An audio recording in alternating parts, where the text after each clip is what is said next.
What's up, babe? No, I'm just waiting for people to ask questions. So, kind of the same stream I did last time where people can ask questions about JavaScript and I can try to help you all out. So, if you are stuck on anything related to JavaScript, I can try to teach you this in this stream. I'll probably be streaming for like not too long this time. I think I was like doing for 2 hours last time. Ina, do you have any JavaScript questions? Can I help you out with some coding? A bug that you're stuck on or anything?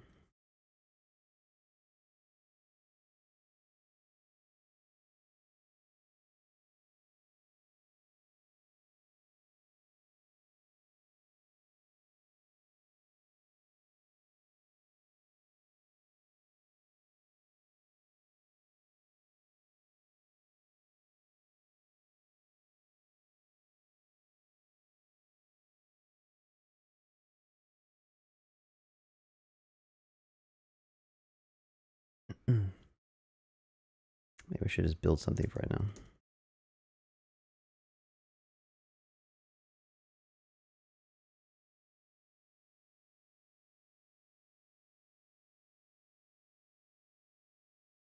Yesterday's the one. Hey, what's up? All right, so yeah, I'll get to that one. So Ali asked for, hey, can you talk about variable scopes? Variables scopes inside promise. I'm not too sure what that means, but maybe we can kind of work through that. So if I were to make a promise,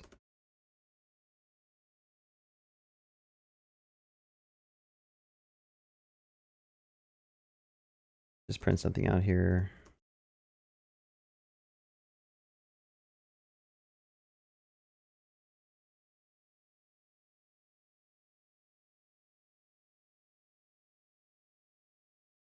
All right, so let's just try to run this. Maybe I can use the VS Code debugger. Maybe that'll be easier to like demo. I'll run this in Node and see what happens. All right, so my head shouldn't be blocking that. So when you ask for variable scopes inside of promises, so like the way scoping works is scoping is based on like your function. So like everything that's inside these curly braces, minimize this a little bit. Like your variable is going to be scoped to that, right? So like if I declare a variable like x here, that equal to 1, like x wouldn't be accessible down here either because that's a different function. Okay, so you can't like print out x and expect it to actually do anything. Make sure I resolve this. So like if I were to rerun this, it's saying x is not defined because obviously this is scoped to this function call here and it's not accessible here. Now, what you can do is if you need to get like a variable that's in this function and attach it to a promise chain into this function, you just have to like resolve it, right? So if you resolve it from the first part of the promise chain, you could access it as an argument in the second part. So if I run this,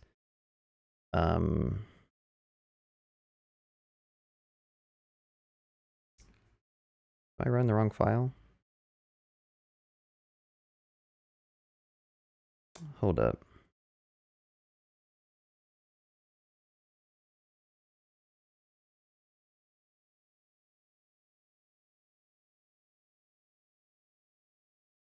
Oh, what am I doing?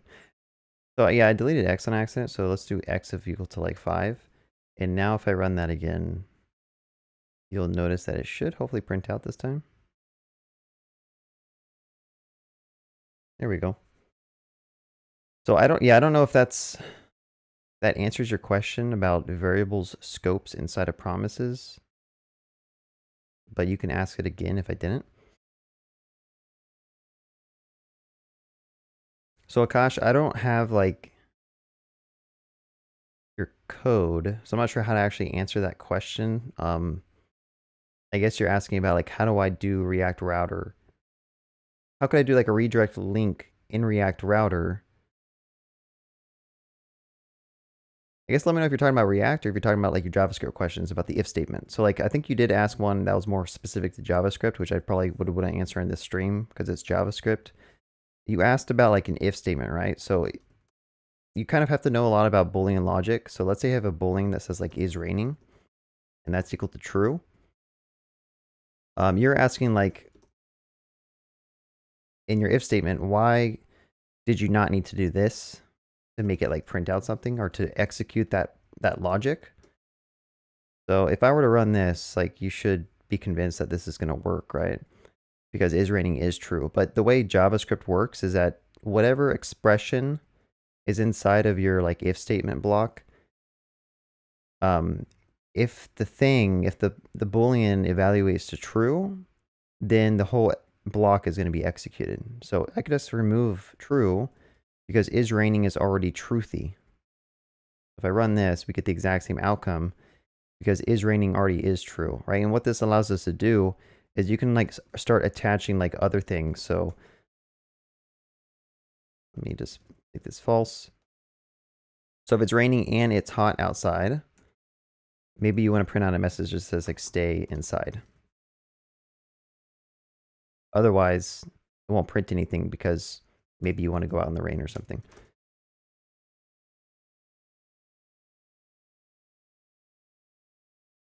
Let's try this. Right? So you can basically, instead of having to like hard code these to like true or false, like you can do that if you want to. But as you can tell, as your like control statements get larger, it's going to require more code. And if you can simplify it just by like removing these, it makes it a lot easier to understand and read. So that's why you don't need the triple equals true or triple equals false.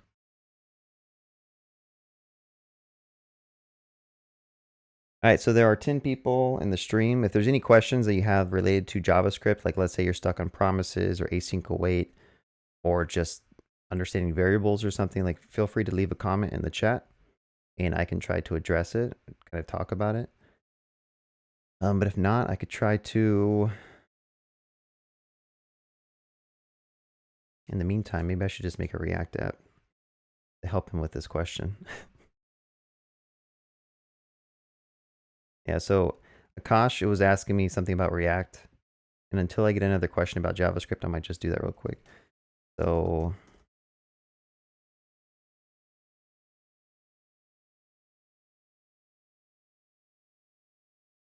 I'm going to make a folder called React here and just kind of spin up a basic React project. Let me change this to test. Oh, okay. We got a JavaScript question that I don't actually know how to answer. I don't use generators. I never use generators like in real life code. I can try to answer it and we can learn it together. So I think that's a good question. So if I remember correctly, like a generator is kind of like the underlying of how async await works, right? So you have like async await, which is just like syntactical sugar over generators, if I'm recalling correctly. But I think a generator is like you have a function. I think it's like a function star or something like that.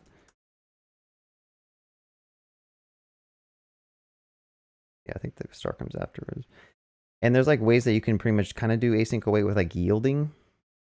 I'm going to look this up because I don't want to teach you something that I don't know. But honestly, generators are probably used for like really lower level stuff.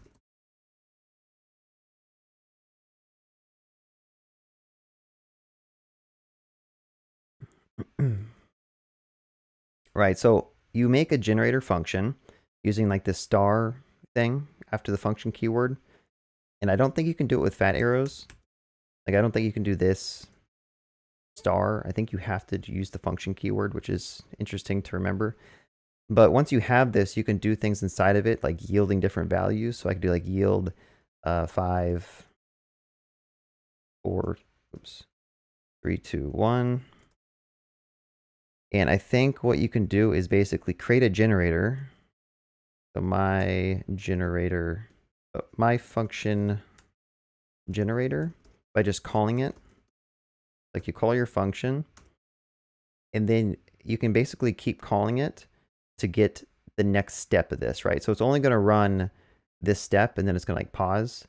I think we can show this with like a debugger. So if I were to basically,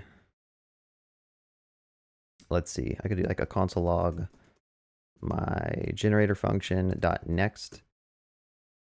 dot value. So if I run this, I think it's going to get the value of the generators, the first yield call. And then if you ever call dot next again, it's going to basically just continue this generator to the next step. And we can kind of see that with these break statements. So let me just copy and paste this a couple times. Again, I haven't really used generators like in a real life project before, so. All right, hopefully this works out. So as you can tell, it's going to run through the code. It's going to set up our function, and then it's going to generate a generator. And then we call next on it, which is basically going to step into my function. That's why we have this, like, it's stopped here. I have a break statement here in the code that says yield 5. And if I were to run it, let me go to my debugger console. Where's the next step over? So if I do step over, you'll notice that it prints out 5. And then the next time it's going to print out 4, 3, 2, 1. Okay. So that's kind of how it works behind the scenes. I think, so someone asking,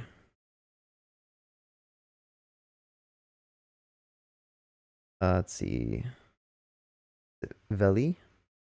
I don't know if I pronounced that right, but so the generator I think is used, like, you know, have you seen like async await, where you can put like async in front of a function and you can start awaiting on stuff? I'm pretty sure behind the scenes that's kind of what async await is doing. It's just doing like a nicer way of doing generators, so that you can have a function that's kind of running code in concurrently, or not concurrently, running code in a sequential order, even though it may not be like a sequential process. I'll be honest with you, I need to read up on this stuff. Like, I don't know everything, but let's see what's going on here.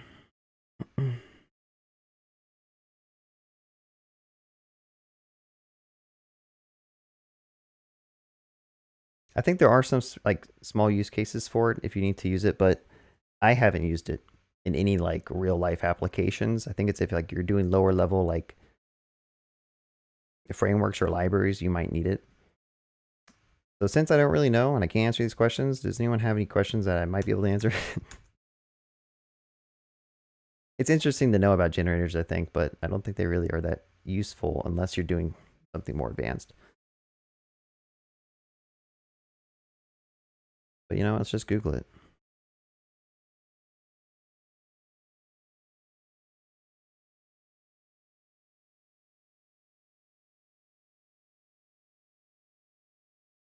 Oh yeah, that's another thing I forgot to mention. So basically, like, you can do a for loop over any type of generator. So like if I were to have done like, let me go back.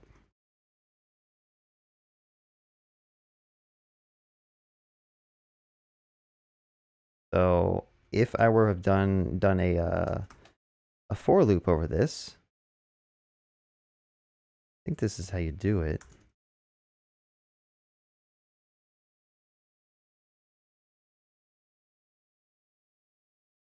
When you run it, I believe behind the scenes, the for loop is going to basically call your like generator function, because generators have something called an iterable symbol on it. I don't know how to print that out. I think it's like,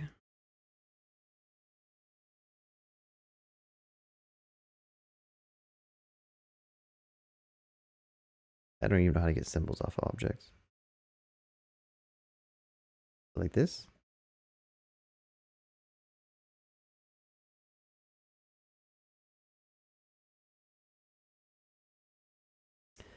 The stream is going to be me Googling a bunch of stuff that I don't know. But I think there's a way to check if an object has a symbol on it. Oh, it's called iterator. Not iterable. Let's try that. If I print out iterator. No, that's not how you do it.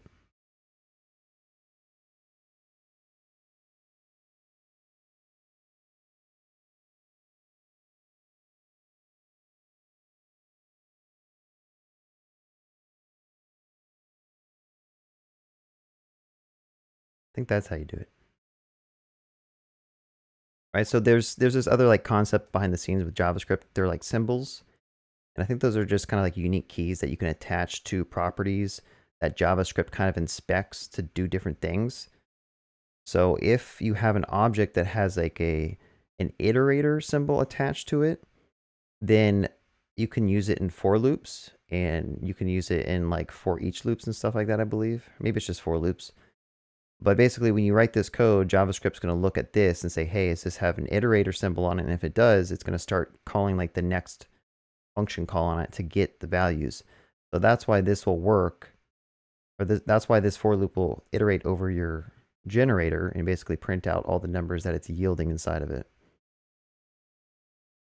So again, that's like lower level stuff that you don't see that often, but it's kind of cool to know this because it's like a hidden property that you can put on objects to have the code execute in a different way. But yeah, I have to refresh my memory on this stuff too because I don't remember it.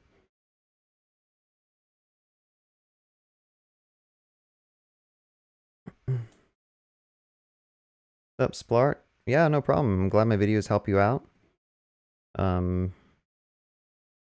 get subs. It just takes some time to get more subs. It's just like a slow, slow, steady process and grind to get subs and stuff. But yeah, let me know if I can ever like do a video for you all, or if you have any suggestions or how I can improve my channel so that I get more subs.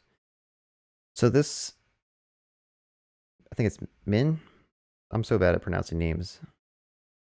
Please help me create store by JS. You might have to rephrase that question because I don't really understand what you're asking. Create store by JS.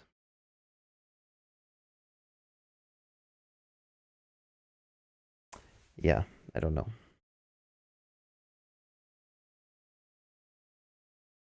What other cool things are in JavaScript that I don't know about? I am kind of curious, like, again, like,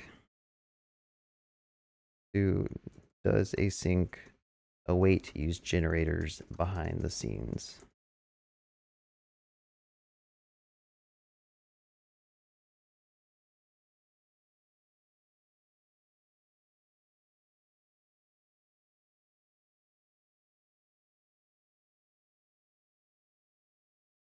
Yeah, I would definitely read through this blog post. I think this is like the most useful application for generators because I think you can use it for asynchronous code, right? Like you can see here, maybe I should zoom in a little bit. You can kind of like tell your code to wait for a request to come back. So you see how he's doing like yield fetch. So basically you can have code run and not move on to the next steps because this is like an asynchronous call, and you can just have it wait. And then you can kind of use generators to do all that. But honestly, at this point, we all use async await for everything. So it's like you don't really need to use generators. But if you want to learn about under the hood of how async await works, I believe they just use like generators. Right? They just put a star and start yielding on stuff, and that's about it. Yeah, read through this. I don't know. All right, so let me create a shopping cart by JavaScript.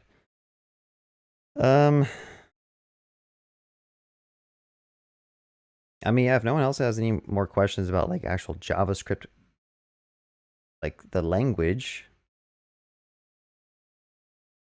I could try to build out a shopping cart. I feel like that would take a while to do though on a live stream. Do you have any like more specific questions about like what you're having trouble with by building a shopping cart? Typically you'd have like a place to store all the items in your JavaScript memory. And then you want to like display that on like a shop icon or something.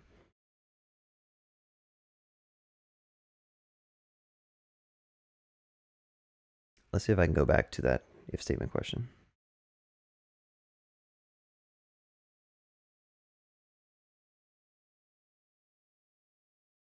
There we go.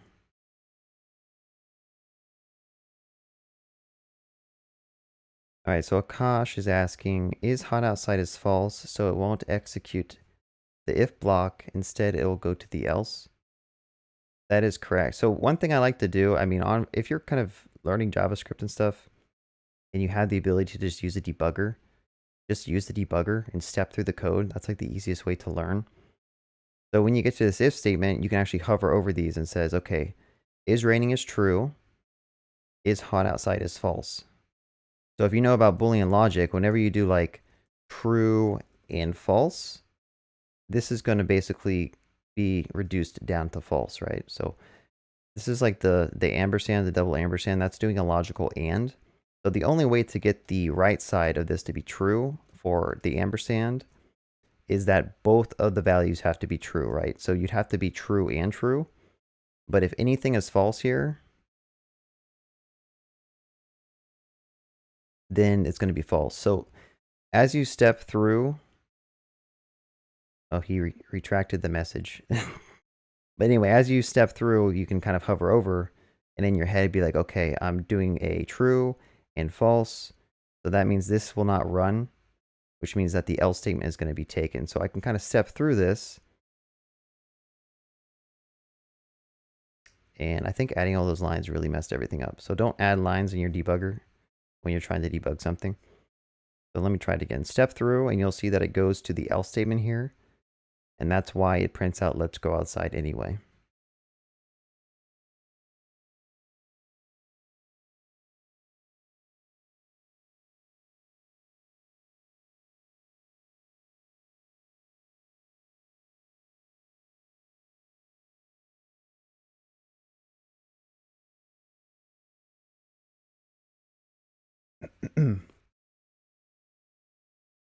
Okay, so does anyone have any questions other than the shopping cart one?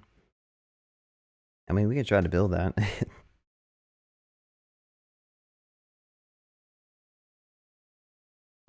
Is it worth it to learn GraphQL? So Splart asked that.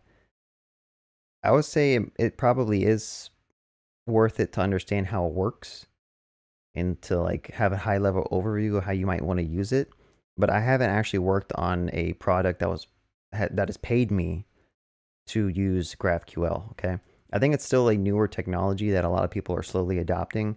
But in all honesty, REST is still like the de facto standard. So make sure you probably understand REST a lot better than GraphQL. But once you understand REST, you can start using GraphQL and understand how like we basically took the need to build out tons of endpoints and we put it into one endpoint. And instead of having to hit different endpoints with different like HTTP post or get or patch, you just hit one endpoint and you pass like a payload and then you do different things inside your backend application based on the payload that was sent in. So it's just like a different paradigm that can help with different things, but it's not like a silver bullet solution for web APIs. Okay, REST still has benefits related to like caching and stuff, but GraphQL is pretty cool. So I mean, it's worth watching a video or two and try to get an overview of it.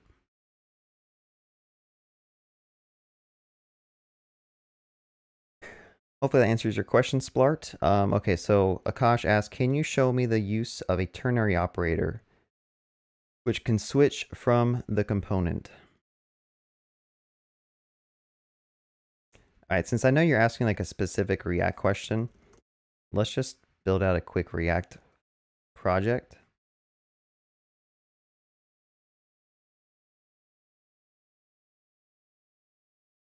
Or I can go to like a REPL.it to do this. Let's see.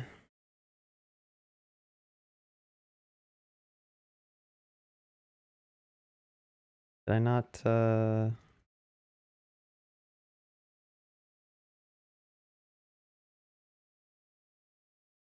I type npx create react?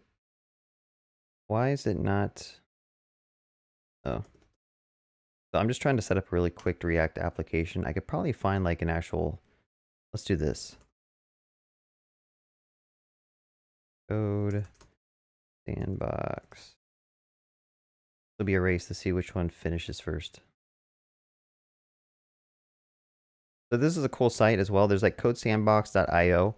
If you want to just have like a quick sandbox area to play with some code, you can check out this one. There's also REPL.it, so REPL.it. It's also a good one. If you don't want to like go through the hassle of setting up a project locally, but I much rather work in VS Code because I have like the debugger and I have all these other tools and extensions versus using one of these sites. But if you wanted to just see, so he's asking about the ternary operator, right? So this is still like related to JavaScript. but probably using some JSX. So let's say we had, in the app component, we have like a boolean. I need to zoom in. Now, can I collapse this thing? I don't really use the site that often. All right, here we go. So let's say in your component, you have a boolean called like is raining, and that's equal to true. So the question is how to use a ternary operator to dynamically render out different components, okay? So if you know what the ternary operator is, you can basically do different things based on if this is true or false, or if a Boolean expression is true or false, right? So I could say, is raining, question mark, that's how you do a ternary. And then usually there's two parts to it. There's like part A and there's part B. Let me make this more explicit so it makes more sense. So the first part, bear with me, I haven't created these functions yet, but if this happens to be true, then the left-hand expression is going to be executed.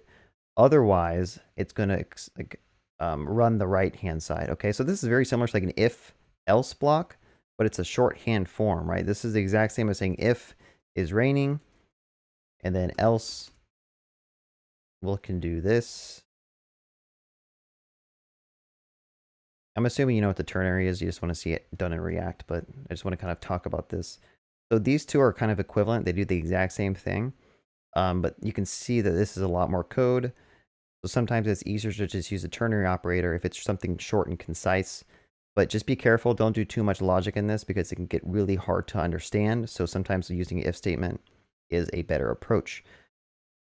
So since I kind of talked about that, again, we can just assume that we had some functions up here that like did something, right? Why it's not really doing anything.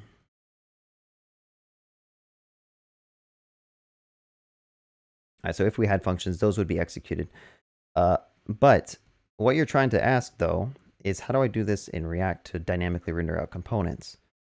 So instead of printing out like a hello world title, you can do string interpolation, or whatever that's called, just React interpolation. And you can say is raining, you do the ternary, and then you can print out h1 raining if this happens to be true. Otherwise, you could print out like sunny. So you can see here it prints out raining here because, again, how the ternary operator works is if this is true, then run the left-hand side of the expression. And then if this is false, if I were to change this to false, you'll see that it ran the right-hand side of the expression, okay? And the way JSX works is that whatever is returned from your expression is going to be rendered out to your page. So it just turns out that this is going to be executed and returned from your expression, which is why sunny prints out. I do different ways to kind of explain that, but yeah. So in your example, you were asking like, how do I show a redirect link or component? And honestly, I think you can just say like should redirect. This is what I would do. You don't need a ternary for that example. You say if should redirect is true, and there, remember we don't need to say like triple equals true because we kind of talked about that earlier. But if that's true, then you'd probably just say like a redirect to something. Okay.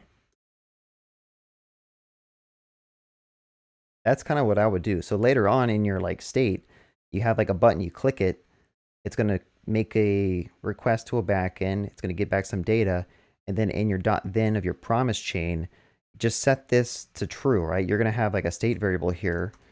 I don't know, like this.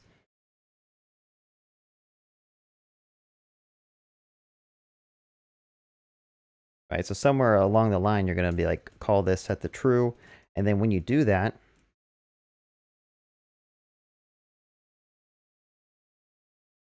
React is going to re-render this page.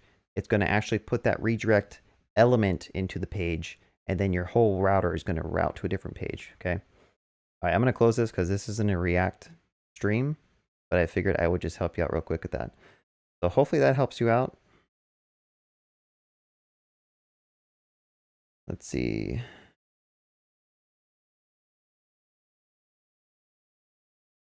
Could you explain how the reduce method is used in web development? Yeah, so reduce is basically whenever you need to run through an array and kind of sum up or aggregate all the values into a single thing or a single primitive or object or something. That's a good use case for reduce. Personally, I think reduce is kind of confusing just because I have to go and look up the arguments for it. So reduce, let's see if I can do this from memory. But the arguments are always kind of confusing to me. So the most simple example is if you needed to like sum up a shopping cart, okay? So someone goes to your website and they select 10 items. Those items have different prices. You could do a for loop and loop through every item and then like do, let's just do this. Item of cart. So let sum is equal to 0. Say sum plus equals item cost. Let's do this. And then we can console log sum. And then we could say const cart is equal to 199, 20 bucks, and 43, 42, whatever. Cart, not card. All right, so if I run this, hopefully this will work. And I have to go to my debugger console down here. All right, so hopefully you understand like how this is working, right? Like a for loop, you're just looping through some array of numerics, you're adding them together, and then you're printing out a sum.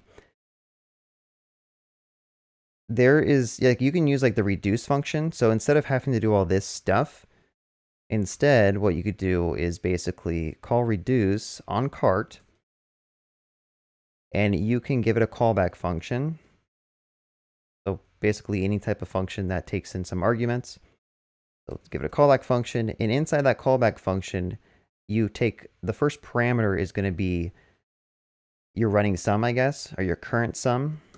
And then your second is going to be the current value of the element that you're at, right? So it's going to loop through your array, and then we're going to get to 199, and that's going to be your first value here. And whatever is returned from the reduce callback is going to be basically put into the sum parameter for the next element, right? So honestly, the easiest way to understand this is using the debugger. But what you can do is just return sum plus value. And if you don't actually put a second parameter here or pass a second argument, it's going to basically start sum off with 199, right? So to make this a little bit more clear, I'm going to start off with 0, very similar to how we did it here. And then basically just run through this multiple times, keep adding up the sum and the value, and then finally you're going to get a total, which you can print out. So let us try this real quick. I'll put a break statement and hopefully we can run through this.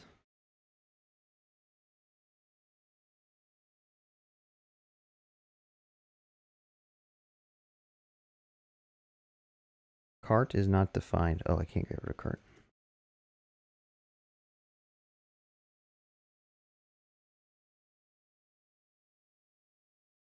Okay, so as we step through it, you'll see that sum is 0 because that's what we passed for the second argument. That's like our starting point, our initial value. And sometimes you want to change this to be like an empty array. Like you can do reduce for anything, right? You could like change an array, you could change an object. But it just turns out that the first argument that we want to pass in this case is 0 because we're trying to sum up something. So that's why sum is 0. And then value is the first element of our cart array. Okay, so you can see that it prints out 199. We add those together and we can click step over. That's going to basically increment over the next value, which is going to be 20. Maybe I need to step again. Here we go. I think I had to step once for getting into the statement and step again for returning. So now that we're in the second call of our reduce callback, you can see value is 20 and sum is equal to 199. So if I click run this time, that'll take us to the third element. We get a value of 42. The past running sum was 21.99 because we added up those two. And we're basically just saying add the running sum of these with the current value that we're looking at. And that should hopefully print out, why is my debugger not working there? Anyway, I'll just run it. It should print out. So that'll print out the running sum of everything. My head blocking that, by the way? Let me move that over. So that is an overview of how you can use reduce for like summing up a shopping cart. Again, this is a little bit less intuitive than that for loop I did earlier, right? Like it's kind of easy to tell that you're just looping through an array and adding up items, versus reduce is a little bit esoteric. So you just kind of have to understand like how reduce works and get really familiar with it so that you can start using it to solve problems. Let's see if anyone else questions. Hope that answered your question, TKO. Let's see. Can you explain? Yeah. All right, so Akash is asking for ternary operator with 3 conditions at least. Do you mean 3 conditions? All right, I think we're done with this one. So let's go back and make a, I don't know, a boolean. So is raining true, is hot, is false, const. I have shoes on, true. So Akash, you might need to like re-ask this question, but when you say with 3 conditions, do you mean like, is raining and it is hot, or I have shoes on? Right? You can kind of do this. Go outside.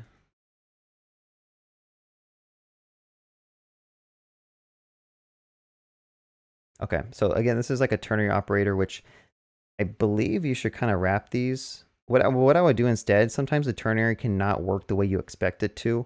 Like this will sometimes evaluate to true, but then this is going to just run its own ternary, which can be kind of problematic. So what I would like to do is instead pull this out to a third variable here, and this should say like should go outside.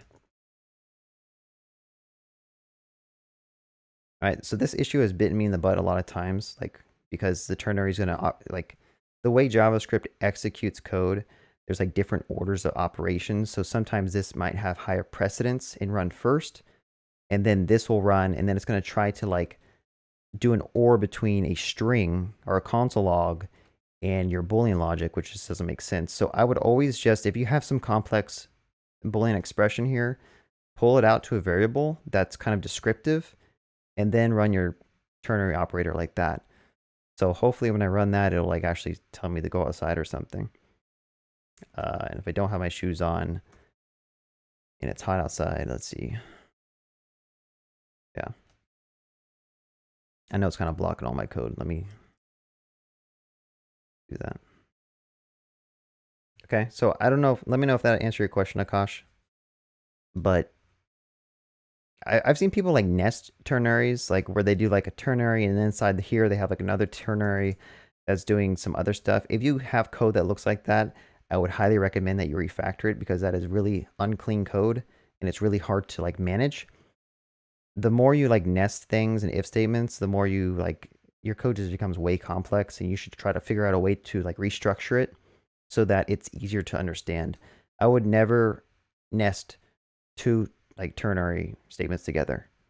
Does that make sense? You all know what I'm talking about? So like you can do like this as well.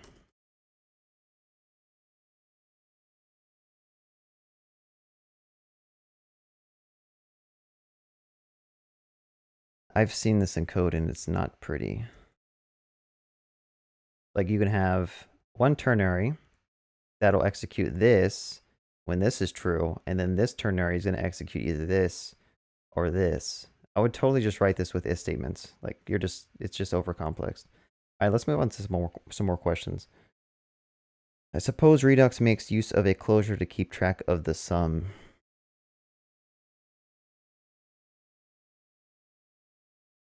I think it might just use like the arguments to keep track of the sum. That'd be something interesting to try to figure out. Let's see if there's some other questions that I can knock out real quick. So Megamind asked, I have a question. Is it possible to delete last element from a static array?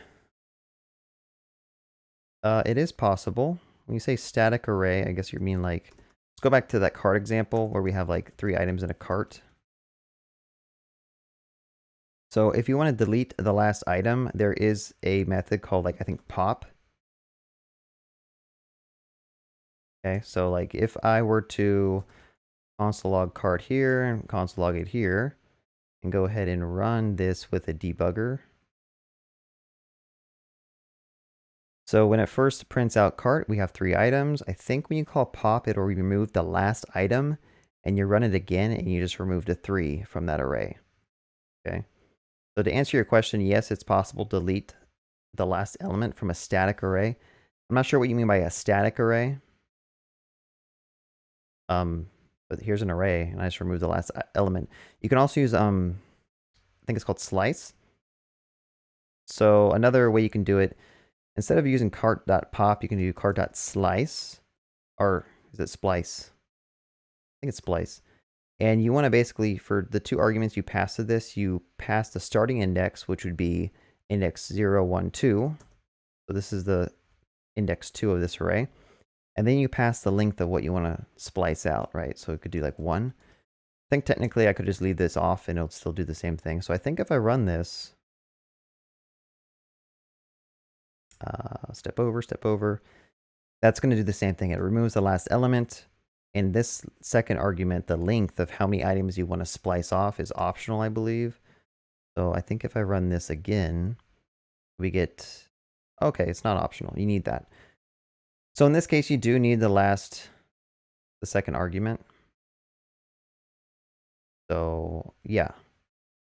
A trick that a lot of times you need to do is you just do like the length of the total items minus 1, and that should achieve the same thing.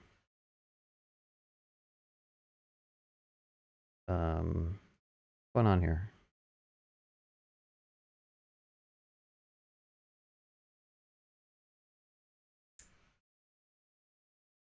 Hold up. It's like it's not running my code. Maybe I didn't save it.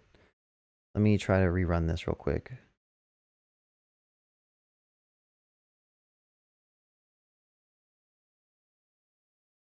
Sorry, I'm kind of confused here. Like you saw, I ran it in the debugger and it prints out fine. Like cart prints out 1/2. But when I run it by itself, it doesn't seem to work. So I'm not sure what's going on there. That might be a VS Code thing. Because if I run this by itself, it prints out the right stuff.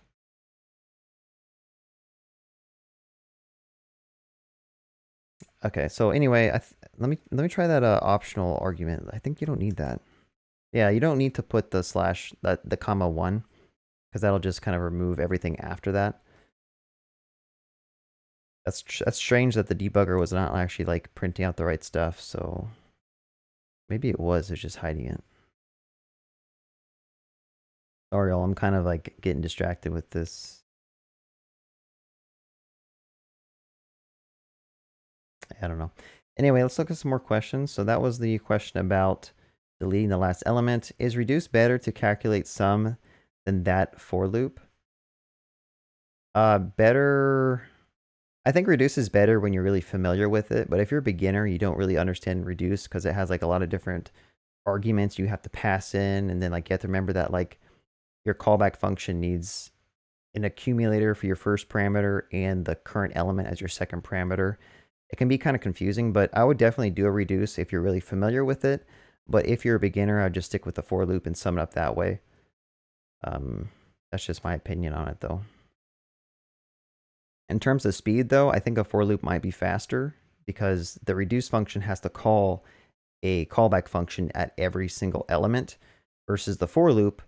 It's a little bit faster because it just loops over your elements. It doesn't have to call a function every single time. Like anytime you call a function, there's a little bit of overhead in terms of memory usage and CPU usage. So if you just do a raw for loop, it'll work a little bit faster, but it's not that big of a deal because we're dealing with small data sets. I use pop, but when I run program again, the last element is still there. Maybe go back and double check your code that you're accessing the element after you ran pop, because pop definitely removes the last element. If you look at like JavaScript array pop, the pop method removes the last element from an array and returns that element, right? So it's definitely in the JavaScript library or language. So I don't know, maybe Megamind, maybe go back and verify that your code's doing what you think it's doing. So Mohammed said, hello, brother. I used your view auth video to implement auth in my own. Thank you so much for that. Yeah, no problem. I'm glad that actually helped you out. I haven't used view in so long. It's fun to play around with for sure, but I haven't used it in so long. But I'm glad some of my videos help people out. So someone said there's also a shorthand for reduce, like x.reduce. Yeah, so that's not the shorthand for reduce. That's a shorthand for functions, right? So if we go back to, let me give it that card back here. Let's see if I can go back in my history. It's still there somewhere.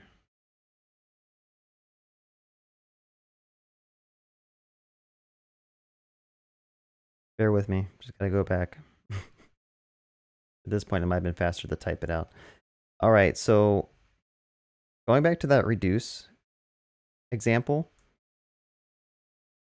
So Vili asked if, or pretty much mentioned that you can do a shorthand form. So when you define functions in JavaScript or fat arrow functions, the curly braces are optional. So like if I made a function called my sum function, and I made that a function that takes in a sum and a value, if you use the curly braces, you have to explicitly return what you want, right? So I have to actually put a return statement inside of this fat arrow's curly braces, or else it doesn't know what to return, right? So I can actually put this in place of what I'm doing here, and I should be able to run this and get back that sum we saw earlier. But the fat arrow is actually optional when it comes to these curly braces, okay? So if you don't add the curly braces, and my voice is cracking. If you don't add the curly braces, it's going to return whatever this expression evaluates to. Okay, so by default, you can imagine behind the scenes, there's like a hidden like return value here that the fat arrow just kind of tacks on. And it just helps make your code a little bit cleaner if you're doing like inline functions. So what he's going at is like, you could just do this and your code can be a little bit more clean. I put that on a new line. Okay, so does that make sense to everyone? Or you all have seen that before, where you don't add the curly braces. Now this can bite you in the butt. There's so many times where I'm writing code and I use a fat arrow and I do this. And then I run it and it doesn't work. Like I've done this so many times when I was first learning. So what I would honestly recommend is like use a linter that'll catch these errors and make sure that your functions always use like a return statement. If you're a beginner, I would just maybe always add the curly braces and always make sure you have a return statement, because I think I remember when I was trying to learn this stuff, I would get kind of caught up in like, when do I need to return, when I don't. And if you just forget to add the return statement, your whole code can break. So just keep that in mind. And let me move forward. How to flat a nested array without using array.flat. Use lodash. That's a valid solution. Let me look and see how long I've been streaming for. What time is it? Let me get a drink. Hold on.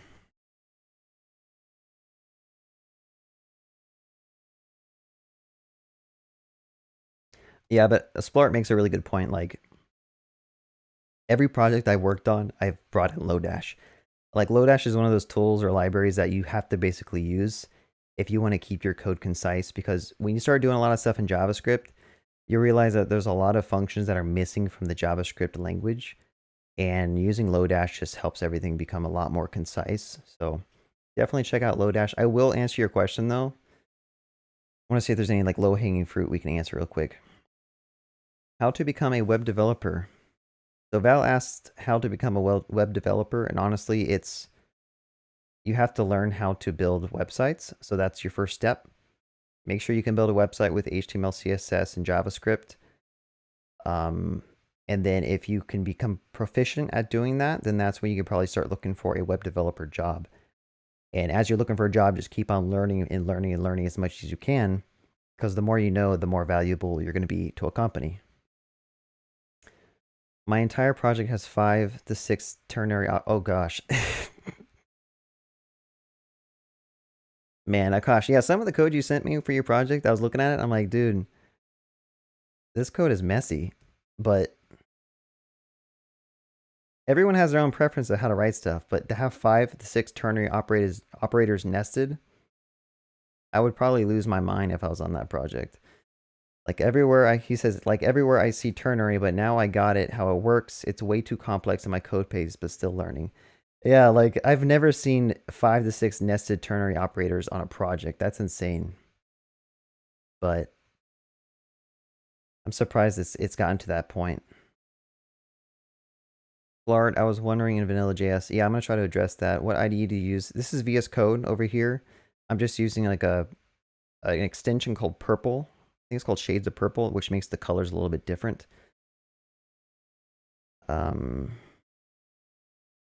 Yeah, so Splart says you can use reduce for that. You can use reduce for everything. You can use reduce for like flattening. You can use reduce for like using the map function. Lodash gang. Yeah. Lodash is a library of JavaScript. Can you explain a little bit? I don't know about that. Ternary operators are so good. That's how I'm losing my mind. Yep, I agree with you. I'd probably be losing my mind too if I was on that project. Especially if I never actually worked on a large scale project before and I see that many ternary operators. Yeah, so Harsh asked, Lodash is a library. Yeah, so if you're doing like typical web development where you have like an index file, you can go to cdn.js and look for Lodash, and I believe you can just like include it. So like inside of here, I could say script source, bring that in, and now my index file, what I could do is I could start doing Lodash functions. I believe I should be able to do like underscore dot. What are some Lodash functions? Like omit. I think that's one. So Lodash and underscore, I don't know if you've heard of underscore either, but it's just a library that has a bunch of useful functions that you can use. So let's say you had a use case where you need to remove a property from an object. So let's say we have a object that has like name of Bob, and we also have age of like 10. Let's say we wanted to remove the age, right? For some reason, you don't want that to ever show back. You know, a better example would be like, let's say you have email at example.com, and then you have password. I actually did this on a project just recently. So if you want to make sure that the password is always removed from this object, you can do a Lodash omit, and you can pass it the password as a second parameter. And now I think, zoom in a little bit, you'll see the object that prints out no longer has a password on it. Okay, so you can also pass this an array of things, right? So if you have more values here, and for some reason you never want age or password to go back to the user, you can also do that. So yeah, you can just look up Lodash docs. There are like a ton of methods. Like if you actually look at all these methods here, oops, too much, zoom out. Chunk is one I've used. So like, here's a really good example. You have an array of like 100,000 elements, and you need to batch write those to a database or something like that. If you try to batch write 100,000 elements to your database, you're going to crash your database because it's going to eat up all the memory. So a better way is you can use this chunk function to take that 100,000 element array, chunk it in the smaller sections, like chunks of 50, and then you can use async await to write 50 elements at a time, so that A, you don't put too much pressure on your database to try to accept 100,000 writes at the same time, and then B, it keeps your web API also lower in CPU usage and memory, right? So chunking is really great if you need to do something like that. I've used this all the time. But again, Lodash has like tons of these helper functions. And once you start doing a lot of stuff in JavaScript, you'll realize that like it's really tedious to rewrite all these like functions in your own JavaScript. So you should just use Lodash to help you do some of this stuff. I think another one I use a lot is like, what else have I used? I think shuffle's one. It'll just like, what does that do? Does it just randomize your array? Like if you need to randomize an array or like shuffle the array, you can just call shuffle and pass in an array and all your elements will be randomized. Like the order of them will be switched up. A lot of these functions are actually kind of, not a lot, but some of these functions are included in like the JavaScript array prototype, such as like find. That's found in JavaScript. For each is found in JavaScript. Map is found in JavaScript. Some of these aren't really that useful. But there are some that are useful. I'm trying to think of another one that I've used on a real life project. Memwise is cool. So you can actually like pass a function into memwise, and whenever you try to call that function again, if it hasn't been invoked yet, it's going to basically call your function. Otherwise, it's going to store the return value in memory, so the next time you call memwise, or the next time you call your function, it's going to return you the value like right off the bat. Clone and clone deep I use all the time. Like if you have a highly nested or deeply nested JavaScript object and you want to make a full clone of it, clone deep is really useful. Anyway, I'm kind of going too much into the weeds of lodash, but it's really cool. So Ringo Shopper said, why not use JavaScript delete? You can. There's no issue with using JavaScript delete. But if you have an object that has like 100 properties and you want to delete like 20 of them, it's a little bit easier to just like pass a collection that will delete the ones you don't want, because this could be configurable, right? You could have this stored in some other configuration in JavaScript and just load it in, and then you could just easily filter out the things you don't want. If you have to hard code delete, like if I do like person.delete, let's see, person, I'm gonna complain because I don't have a person object. Let me do this. Const person is equal to that, right? So if you imagine this object has like 50 properties, right? And there's 10 of them you don't want, you'd have to basically call delete on, what am I doing? Hold on. Delete person.age, delete person.password. Okay. So you can imagine that you'd have to hard code all of this. And if you wanted the filter list to be dynamic and come from like a database or something, you kind of shot yourself in the foot, right? Because now all this is hard coded and there's no way to like have this be dynamic.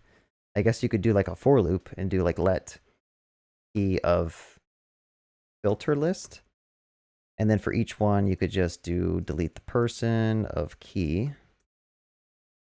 Okay, so I take that back. There is a way to make it dynamic without lodash, but I think at the end of the day, lodash just makes your code cleaner and easier to understand. But that's just my preference. You obviously don't need to use it. All right, I kind of skipped this guy's question. I want to go back.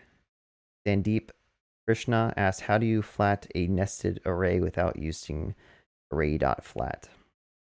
We could try to do this. I'm not sure how deeply nested we can make this happen. Let's see. So we have like numbers is equal to this array. And he is asking, or they are asking, I'm missing a comma there. So he wants to basically take this array and turn it into just 1, 2, 3, 4. That's his question. How do you flatten this array? So I think you can use reduce. Someone actually mentioned that, is that you can use reduce for this. And we can try to write this out and see if we can get it to work on the fly. So I'll say numbers.reduce. There might be other ways to do this, right? Like I think there's like a flat map you can do as well. But if you did reduce here, you have like your, I'll say flat array could be our first parameter, and then value could be our second. And we want to pass in an empty object here, or our empty array here, okay? And all we're trying to do is we want to just return the flat array with the value that we found, okay? Now the issue with this, I think we might have to do ... value. I don't know if this will work with numerics. We're going to find out real quick.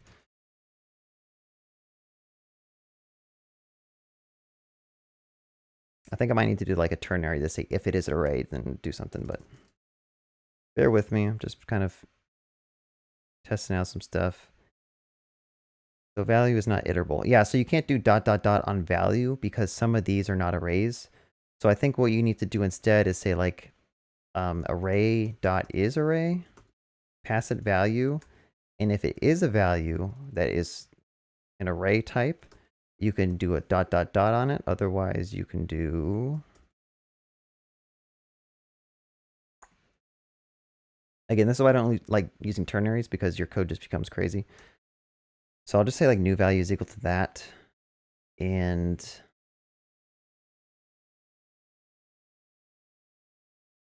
hold on. I can't do the ... there. All right, so I guess I might have to do that.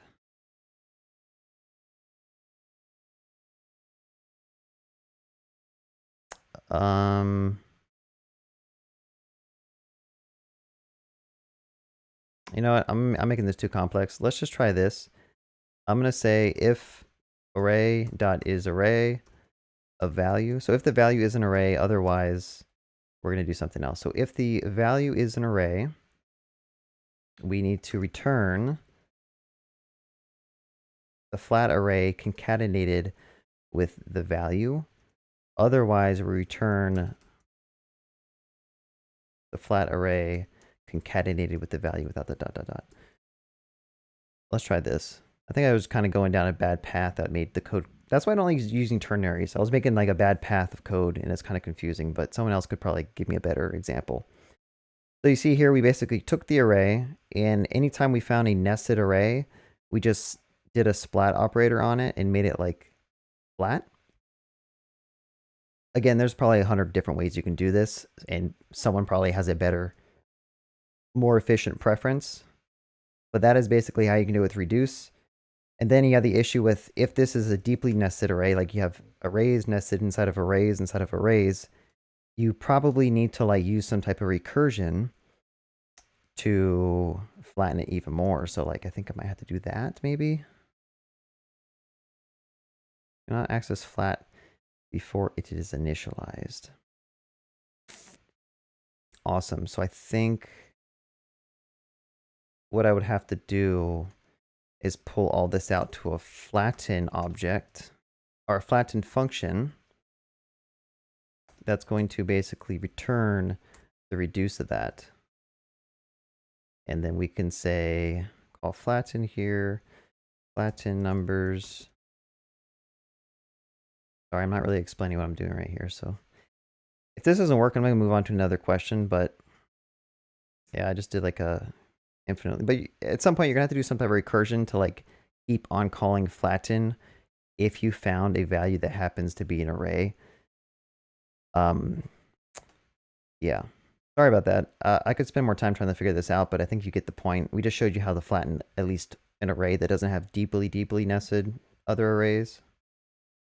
We can try to do this in a little bit. Maybe I'll stash that and we can come back to it because that's a cool problem to figure out. Whew, there's a lot of questions here. I can't keep up with you all. All right, let's see. Are you a front-end developer? I consider myself like a full-stack developer. So programmer Jason asked if I'm a front-end developer. I know how to do front-end, so I do like React, whatever is included with React, so HTML, CSS. I'm not really good with design. We work with a designer who kind of gives us images that we kind of convert to applications. And then I do a lot of backend work as well, so I'm responsible for working on the API and all the different REST endpoints and writing to the database. And then I also do a lot of DevOps work, right? So setting up like the CI/CD pipeline with Circle CI, I've done a lot of that. I messed a lot with Amazon, and we use a tool called Terraform, which is like an infrastructure as tool. I said tool twice, but let me look that up. Terraform. So we do this to basically deploy our services. So like we have like an application that we have to deploy to multiple environments. So we have like a dev, a staging, a test, a prod, and we use Terraform to basically say like Terraform deploy staging, and that'll spin up our database, that'll spin up our APIs, that'll deploy our UI, it'll set up all of our like our CDN for hosting our UI. It sets up Elasticsearch. It does a lot of stuff And all of the infrastructure on Amazon is basically managed by Terraform. So it makes it really easy to just have anyone deploy up a new environment or tear down an environment. So yeah, that's why I do at work, full stack. I don't know if that's considered DevOps stuff. Terraform might be considered DevOps, but I think to be full stack, you have to know how to deploy your application too. Cool. See you later, Splart. All right, so Megamind asked pop slice shift removes elements after running the program, but it doesn't delete that particular element from the static array like. I'm not too sure I understand what you mean. Because pop will remove the item from the array. You keep saying static array. I'm not really sure what you mean. Because there's not really an idea of a static array in JavaScript from what I know. Like an array is just an array, right? You can add stuff to it, you can remove stuff to it. Unless there's like another data structure, like a set, where the array can no longer be mutated, then if that's the case, then you probably can't remove something from it because it's immutable.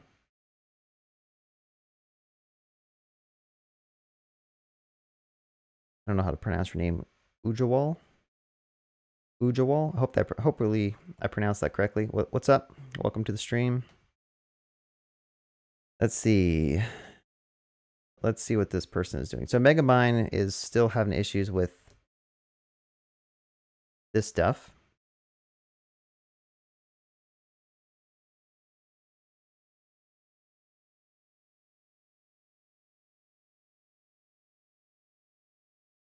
So they're saying that when they run this, it doesn't actually remove the 4 from the array.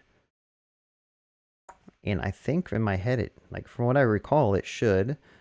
So let's just do node of index.js. And I run this and you see the 4 is gone. So I don't know what issue you're running into, but this pop definitely removes the element from the array. Like you can just see I just ran this. I think if you're using the debugger, maybe there's an issue with that because I just tried this earlier and I was like running into some strange issues. It works there too. Yeah, so I don't know how to help you with that question because it works fine on mine. I want to completely delete that element from the array, like literally. Yeah, I'm not following your question, so I apologize for that.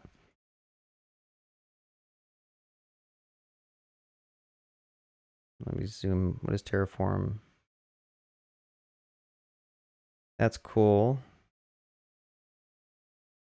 Hey, how do you horizontally scale a Linode server? I haven't used Linode, so I don't know if they provide you some type of like automated scaling. Like if you use like Heroku, there's a way you can like scale up your dynos. And I guess what they do is they basically take your application and they probably host it on multiple servers and probably put that behind a load balancer. If Linode doesn't provide some type of auto scaling service, then what you probably need to do is provision like multiple VMs. You're gonna have to host your application on those VMs. Like maybe you have 2 or 3 VMs that are all hosting your Django app or hosting your Express.js application. And then you're gonna have to provision another server to basically have like Nginx load balancing between those 3 servers. Okay, so when someone hits your website, so like mysite.com, that's going to forward them with like a round robin or something to one of these 3 servers to kind of scale it. And that's how you do horizontal scaling. You just keep adding servers and you have the load balance just send the request to those different servers as you scale up. There's probably a service that they might provide that does that for you. So I don't know if you need to manually do that stuff. And honestly, I wouldn't worry about horizontally scaling until you need it.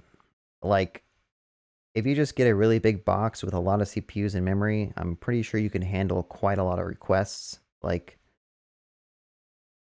I don't know, don't quote me on that, but do some research. Don't try to over-optimize or pre-optimize your solutions until you run into an issue, right? If your server is handling your request just fine and you've tried scaling it up, like adding double the CPU, double the memory, there's no point to trying to do a horizontal scaling at this point.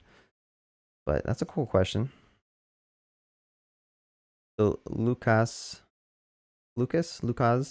saw one. I probably slaughtered your name. Hi, I understand that that's a broader topic, but how do you handle categories available across different pages in FAQ?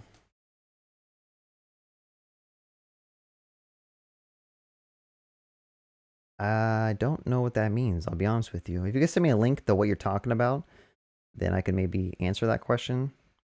I guess you can't post links on my stream.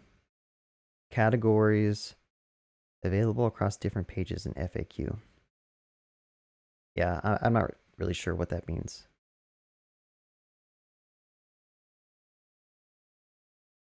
Oh yeah, lodash debounce I've used all the time as well. Like, it's really useful. So debounce, for those who don't know, it's like, let's say you have an input box on your web page and a user is typing something into it and you need to do like a dynamic search every time they type. The issue with just adding like an on change listener to the input box is that if they type in the word like banana, you're going to do like what, 8 requests to your backend for every keystroke. Debounce you can kind of use for only doing one request once they're done typing, right? So it's a function that you pass a function in like a timeout, and if the function is executed 8 times, but it's all within like the first it's all within a certain time span, then it's going to basically just ignore all the requests until the last one, and then it's going to make the request. So I don't know if I explained that well. It's probably easier with code, but it's really good for like preventing something from happening if there's a bunch of events trying to fire that same function at the same time. And it just kind of pins them all up or queues them all up, and then it will actually execute just one to get back the final result that you need. So yeah, a good example, I guess, is google.com, right? So as you type into your search box, I don't think they're using debounce here. They're pretty quick. I think they must have a bunch of like stuff cached that just gets returned to you. But as you can see, you can type in hello, what is up? And that's a lot of characters, right? So if I made a request to the backend for every single character stroke, then that's a lot of data that you're kind of requesting from the server. Debounce could just make that become one request once they finish typing their sentence and they kind of move away from the keyboard and just, wait a second. I came from a Django background. Should I work with Express or use Nest.js? There's something I hear about a lot these days. That's something I hear about a lot. I don't know. I haven't used Nest.js. Is that the one that they use TypeScript for? I think it really depends on what you're familiar with. So if you like typed languages and you like TypeScript, then yeah, maybe use Nest.js. I don't know if they also do like decorators here. Yeah, so I'm not a big fan of frameworks that use decorators like this. I think it's just too much magic behind the scenes. Like where you do like @get : I don't personally like that. So again, I would rather use Express because the way that you structure your application in Express, I think it just makes more sense than to have like these decorators that you put on classes and then these decorators that you put in your functions. But if you're coming from Django and you use like class views, this might make a lot of sense to you because, or maybe it's functional views. I think in Django you make like a class and you put like your patch method, your get method, and you can put like decorators on them to add authentication. So maybe Nest.js would make more sense to you. I personally don't like that approach, but I can't bash it because I haven't tried it. The fact that it uses TypeScript is probably good. I don't use TypeScript at work, but I know it's a really good language. There's a lot of benefits for using a static type language, but for some reason I just like JavaScript. Just like I'm sure a lot of you people like Python. You just like Python because it's fun and it's fast to like write code. But there are a ton of benefits for using a static type language. Like I used to use Java back in the day where everything is statically typed. And the power that you get with refactoring and IntelliSense is way beyond what I've seen with Python, is way beyond what I've seen with JavaScript. The only reason that JavaScript has like IntelliSense now is because VS Code has like TypeScript baked into it. So like when I do arr.p or arr dot, see how it gives me like all these recommendations? Right, that's just because the IDE I'm using is really powerful and can kind of show you, because I think it has like TypeScript baked in, but anyway. Yeah, I don't know. I can't answer that question though. I like Express. I haven't used Nest.js, but Nest.js I hear is really nice. So maybe start with Nest.js. Yeah, I think I was screwing up that probably screwed something up here when I was trying to explain that, but I hope that explains it well. Yeah, Terraform is nice. There's some things that I hate about it, but it's like the best option out there, I think, to just like easily deploy your whole application. So I did explain what Terraform is, so you can go back and rewind the stream if you might have missed it. Harsh is asking, it's kind of LCOU? Oh, cool, maybe? Cloud service or something? No, it's just like a language that you type. So you kind of like have blocks. Let me explain Terraform a little bit more. I do think it's pretty cool. Let's see. So if you know anything about Amazon in S3, or sorry, Amazon Web Services, there's like a resource called an S3 bucket where you can store random objects, right? So I can make a bucket and I can put like a bunch of index files in it or CSS and kind of host that. So in Terraform, you basically write out in code, you write out what you want to be provisioned. And then in your console, when you're doing a deploy, you say like Terraform apply, and that'll read through all your code and figure out what it needs to actually provision on your Amazon account, right? So you can have like hundreds of different things that need to be spun up to basically create an environment. So in our case, we have like a bucket that stores our web application. We have CloudFront, which is for hosting that S3 bucket on a CDN. And then we have like Route 53 for pointing a real domain name to your application. So you basically just print out or kind of define like all these different resources. And then when you run Terraform, it's going to run through your code and just automatically deploy all those for you. And then also as your project evolves and grows, you can change and add different properties to your resources.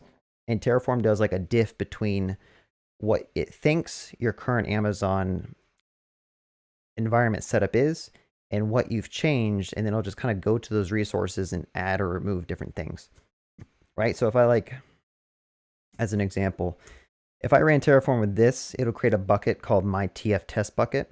And then later on in code, if I were to comment this out or delete it and then run Terraform apply, it's going to go to my Amazon account and delete that bucket. So it's a lot of cool stuff if you're big into DevOps and just like doing stuff like that.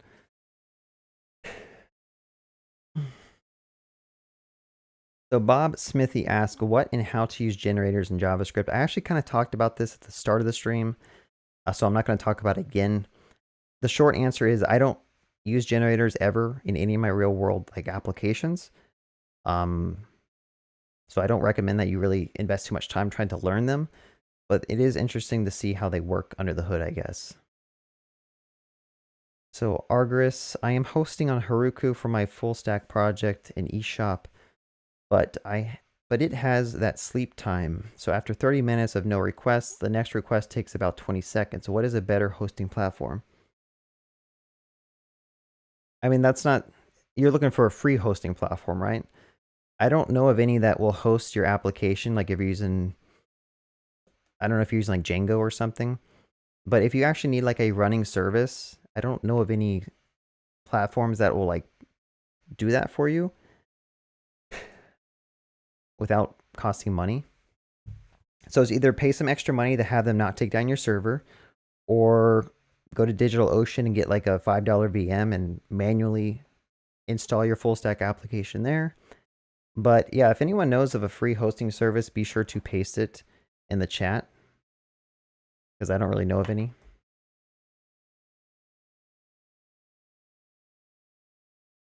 So Ingod said, an industry standard pattern for creating an auth microservice. That is that a question you're asking me to answer? Because that's I don't know how to answer that For creating an auth microservice, like, I don't know if there's a standard for anything. When you say industry standard, there's really no standard. And when it comes to web development and coding in general, there's no standard for anything, right? It's just people just do whatever they want to do and hack together their own services and libraries. And that's about it. But I mean, if you're making an auth microservice, you're going to need like a registration endpoint. You're going to need like a login endpoint. You're going to have to do some type of like, if you're using JWT, you need to do some type of JWT signing. You are going to have to store that information to a database. So all your usernames, passwords, store that to a database. You probably need to set up a system for emailing. Ooh, stomach is growling. You have to set up a system for like doing emails so that they can like authenticate their email account or verify their email account.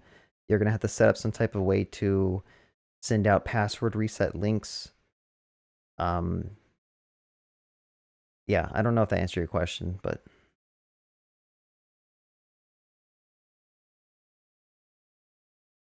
oh, what's going on?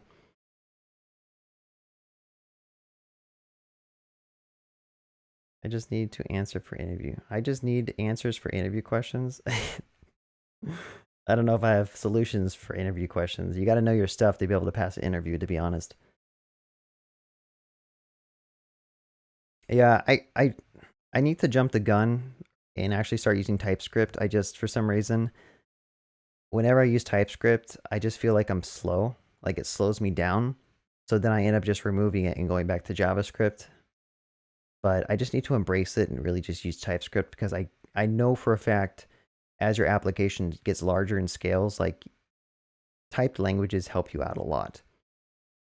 I just hate having to put types on everything. It's just like so much extra stuff to type. That's my own problem. So someone says they're using Strappy and Express. I haven't used Strappy. I've heard about it. Is that like a headless CMS? Yeah. Yeah, so there's a lot of cool stuff out there.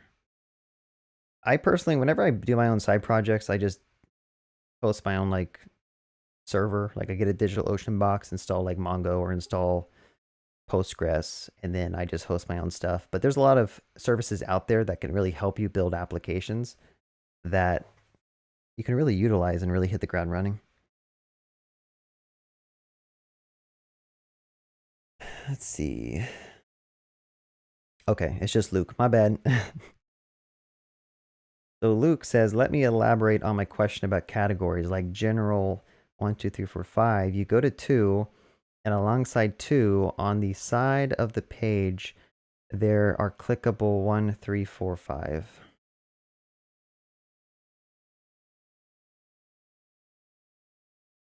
So you're saying like a blog post on the right, there's like categories where you could have, let's say JavaScript, you could have like TypeScript, you could have MongoDB, and those are different categories. And when you click it, it's going to redirect you to a page that shows all of your posts for that category you picked. And then it's going to filter out the, let's say you clicked on the Mongo category. That takes you to the /category/Mongo route. And then that filters out the Mongo in your right categories page. Did I get that right? What was your original question though? So how do you do that? Yeah, so I think if you have that like stuff kind of being dynamically generated from an array data structure, what you do is like when you load up your category route, you maybe want to look at your URL and see what category you're currently on. And then before you generate or render out that side categories list, just filter out the category you currently have selected so that it only shows 1, 3, 4, and 5 or something like that. There's like a lot more stuff I need behind the scenes to be able to easily help you. Like, are you using server-side rendering like Django? If you are using Express, and you're doing some type of templating, like JTemplating to generate your page, or you're using React in the front end, like there's a lot of ways you can kind of dynamically hide and show things. So I'm not sure if I answered that question, but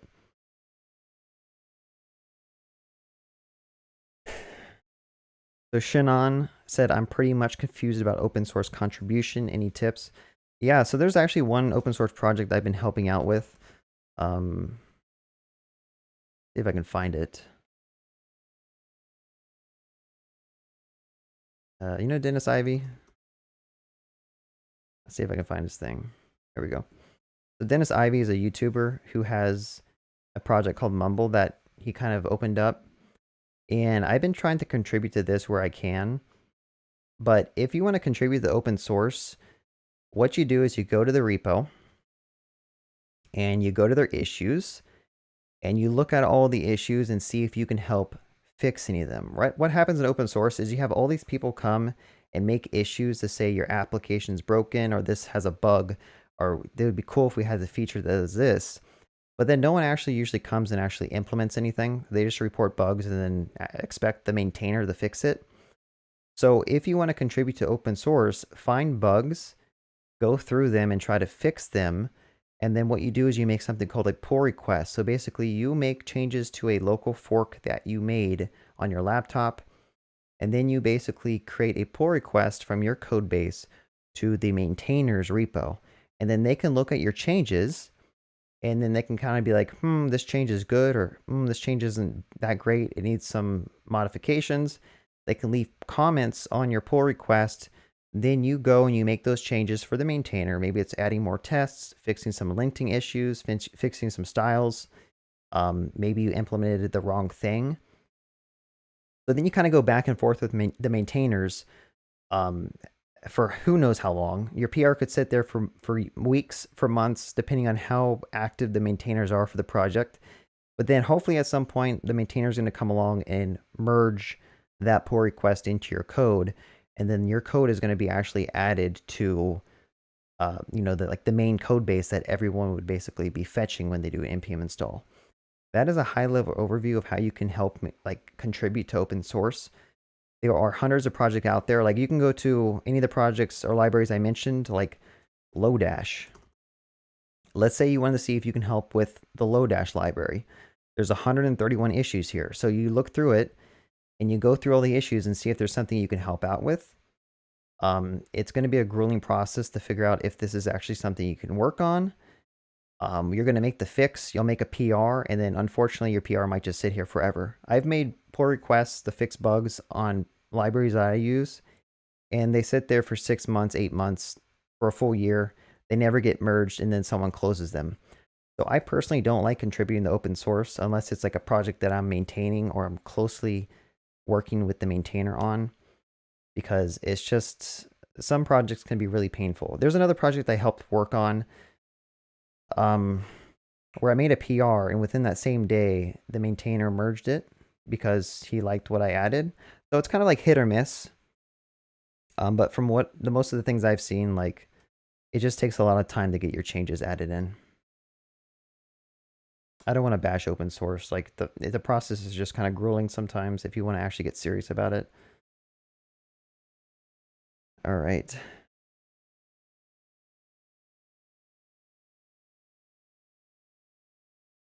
Which is the best framework on JS?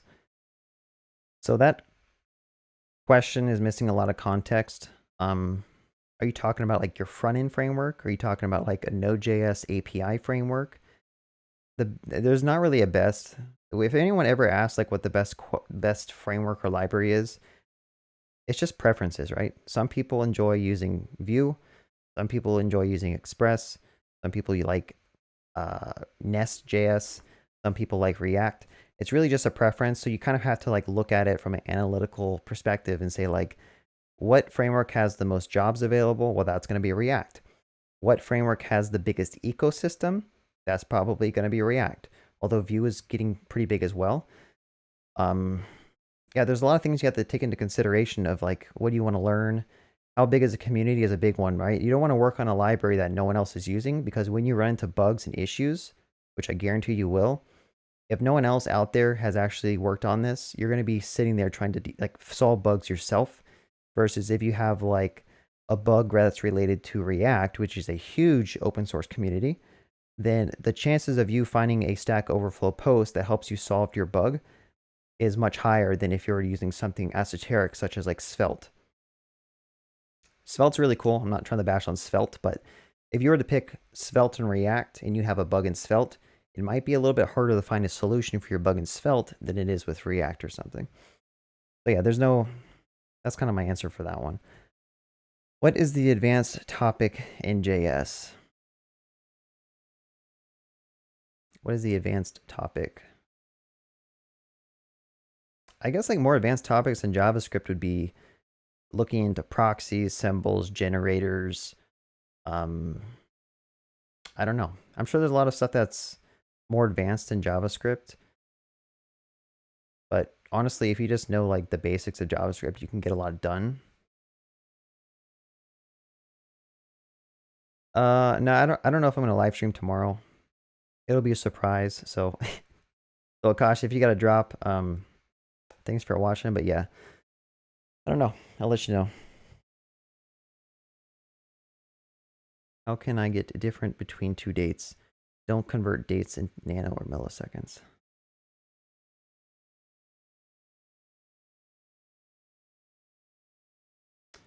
Igor, how can I get the difference between two dates? Don't convert dates in nano or milliseconds. I'm not sure what you're asking. Like, this sounds like an interview question, right? Like, there's like some parameter that they give you to make like to really stump your knowledge. But if you're asking for like programming, like honestly, just JavaScript date diff, there's a way to like take two dates, convert them to like integers, and just subtract them. Here, this is how you do it. You take date 2, you minus date 1, that gives you the time difference. So that's how you take the difference of two dates. But the fact that you put like you put like a constraint that says don't convert dates in nano or milliseconds. Yeah, I'm not really sure what that really means. So Shannon is data structures and algorithms important to find a front-end job? I don't know. The last time I interviewed was in 2015. So I don't know what it is like to interview these days. I hear some people say that they ask a lot of data structure and algorithm questions when you're trying to get a job. But me personally, when I interviewed, I was never asked a algorithm question. I was asked an ER diagram, like I had to design a database for someone. That was one of my questions in one of my interviews. I had to do some live coding in another interview and do like a take-home project. So it really is luck of the draw, depending on where you get in an interview at. And personally, I don't think I would enjoy interviewing at a company that's going to quiz me on data structures and algorithms. I'd rather them sit me down in front of a computer and say, hey, can you like code me up a REST API? And they gave me 30 minutes or something to build out a REST API and give me whatever things I need to build it out, right? Because just by watching someone code for 30 minutes, I can see like how experienced you are. If you're getting tripped up over like for loops and using like the map statement and stuff, then I know that you're not that experienced. But if I see that you can build out a full stack like application using like React or REST APIs or something within like an hour, then I know that you pretty much have the skill set that you need to be able to do the job. Also, like watching people debug is a good way to know. I also haven't interviewed people, so I don't want to be saying stuff that I don't really know.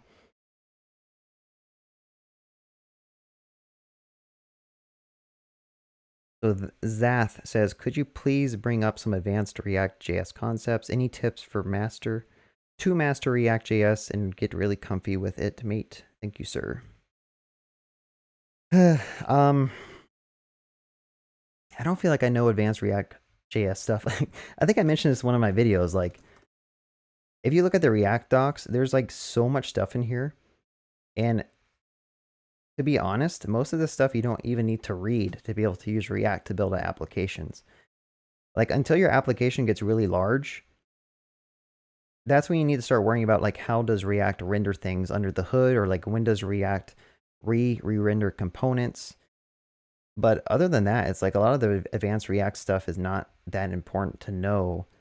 And honestly, if you want to learn the advanced stuff, you got to read through the docs. That's the best way to learn like the advanced topics.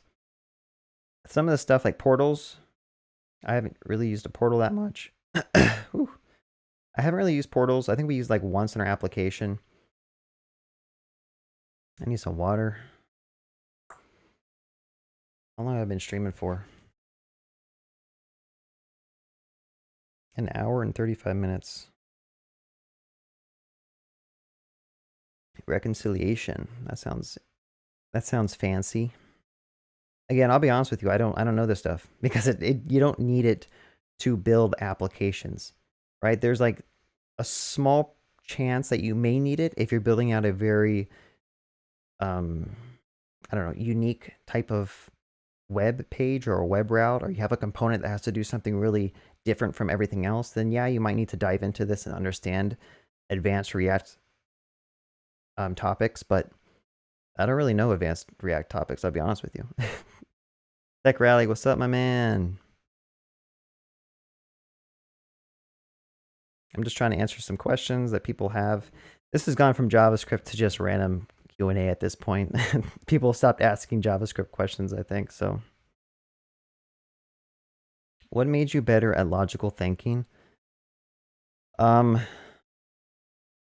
in college, one thing that I did that I'm really fortunate that I was able to get accepted for was the programming team. So at my college, there's a programming team where you do tryouts. They had like 100 or 120 people try out per, not semester, but per the year.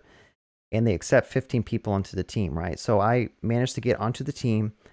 And basically every week they gave you like programming problems that you just have to solve and practice with teammates to understand the logic.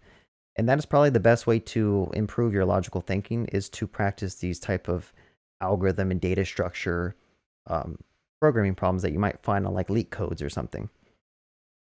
Other than that, just building out applications and stuff can kind of help you with logical thinking. So the more you build and the more you code things in JavaScript and just like lower level languages, the better you're going to get at logic, right? The more you use booleans and the more you use if statements, the better you're going to get at it. So I think just keep on making stuff, or you can go down the data structure algorithm approach if you want to kind of like learn how to solve problems like that. So hopefully that answered your question. So Joel says, I learned Angular and React for front end and Java Spring for back end. Do I have to learn Node? No, I don't think you would have to. Java Spring is good enough for the back end, right? That's like a back end. Java is the language that you can use. Spring is like the framework that you use for building out your Java backend. I don't think there's any reason for you to learn Node there. Unless you're looking for a Node job, then yeah, you might want to learn Node. But I mean, you got it covered. You know how to build a REST API with Spring, then you're good. Although you're learning React and Angular at the same time, I would probably just stick to one. Like I would just stick to Angular if you enjoy that, or React if you enjoy that. Like I wouldn't diversify your knowledge. I would probably try to get a deeper understanding of one of these so that you can actually like explain it really well if someone asks you questions and stuff.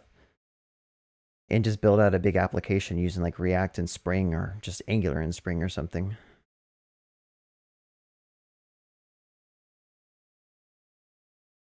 Yeah, this guy says, I work with Node and I would use it. It's a great library. Yeah, so it's really your preference, right? But in my opinion, once you understand like a front-end library and a back-end library, I would just go all in with those and just like build something really big, right? You can't just build a bunch of to-do list applications and then you move on to another application that's like the size of a to-do list application. Like you want to actually like build a larger application, because there's a lot of problems that you don't actually encounter until your application scales to a certain point. So that's just my opinion on it though. Tech Rally says, what the heck are portals? Yeah, I've seen people use portals in React for like modals and stuff. I think it's a way to take like a DOM element and and kind of inject JSX into a container element. So like on your DOM, you might have like an ID and you can kind of like render JSX to that ID. I don't know. It seems kind of hacky. Like right here on their HTML, they have like a modal root. And then you can like use portals to basically inject your React components into a different place in your application. I don't know. I would not use this personally because it seems like a big hack, but I think there's people who use it for modals and stuff.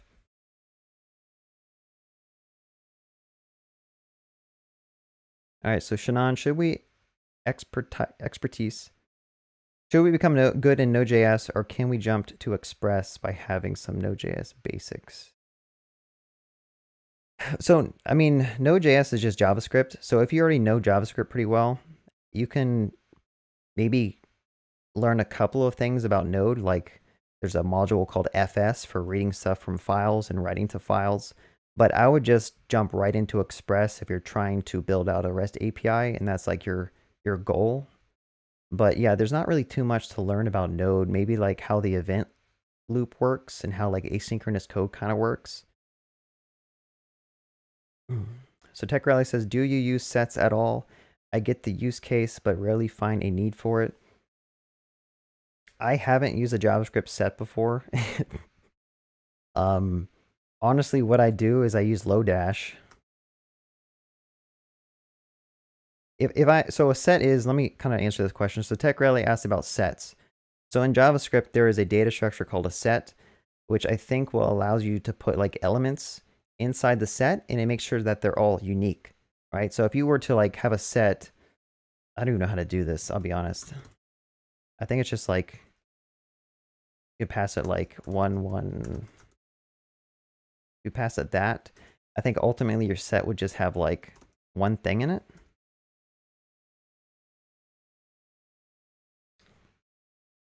Try this out. I don't know if this is going to work. Hey, it worked. That's great. So you see down here, it printed out set of 1, right? Although I added 3 things to the set, it's only ever going to have one thing in it. Now, I don't actually use these. I'd never use these on any real-life application, but it's there if you want it. Honestly, what I use is lodash, and if I need to get a unique, I think it's called unique. Yeah. If I need to like get the unique elements of a collection, I just use this method, right? I just pass in the array and that'll return me a unique set back. So yeah, to answer your question, Tech Rally, I do not, but I do think there are more efficient data structure. Efficient. Like usually when we're talking about JavaScript, we're talking about small sets of data. Like we're talking about like maybe a set of 50 or 100 things.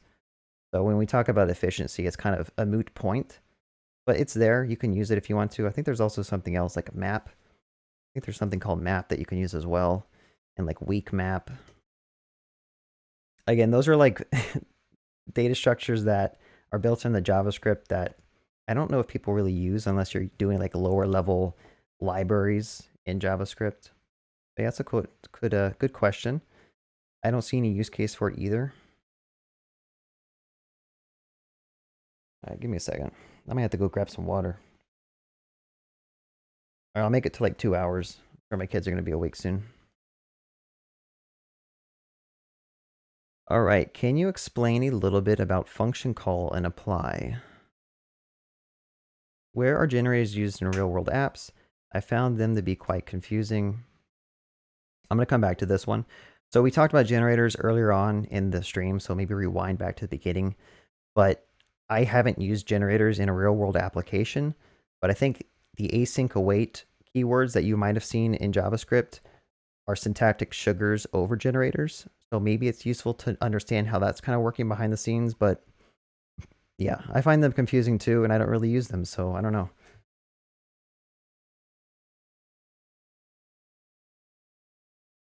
Function call and apply.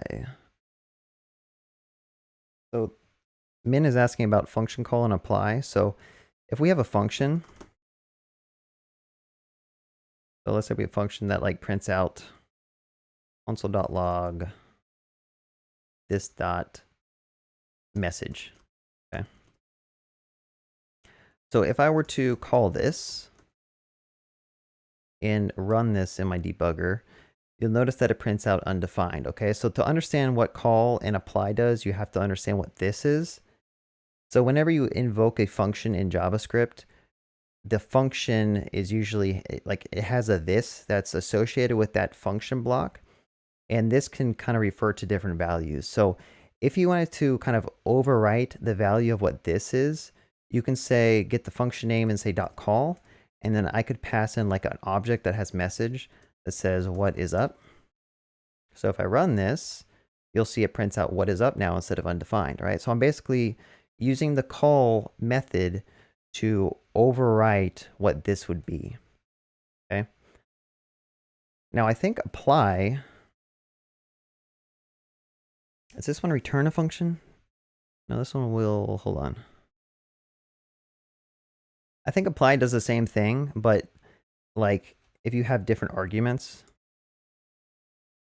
you can kind of pass them in. I might have to actually refresh my memory on this. So 1, 2, 3. Let's see if that works. No, I have to look up what apply does. So JavaScript apply. I don't use apply and call that often. I think these are more useful for like lower level libraries and if you're not using like React or something. But I think you can pass it your first argument, which happens to be this, and then you can pass it a numbers array. Like that.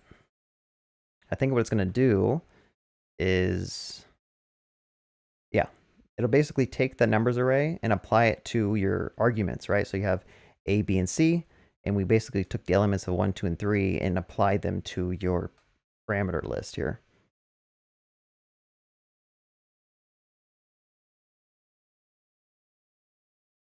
You know what? I'll be right back real quick, so hopefully y'all don't leave. Need some water.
All right.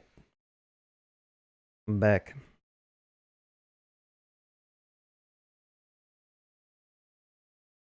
So did that kind of explain your question, Min, about call versus apply? Hopefully it does.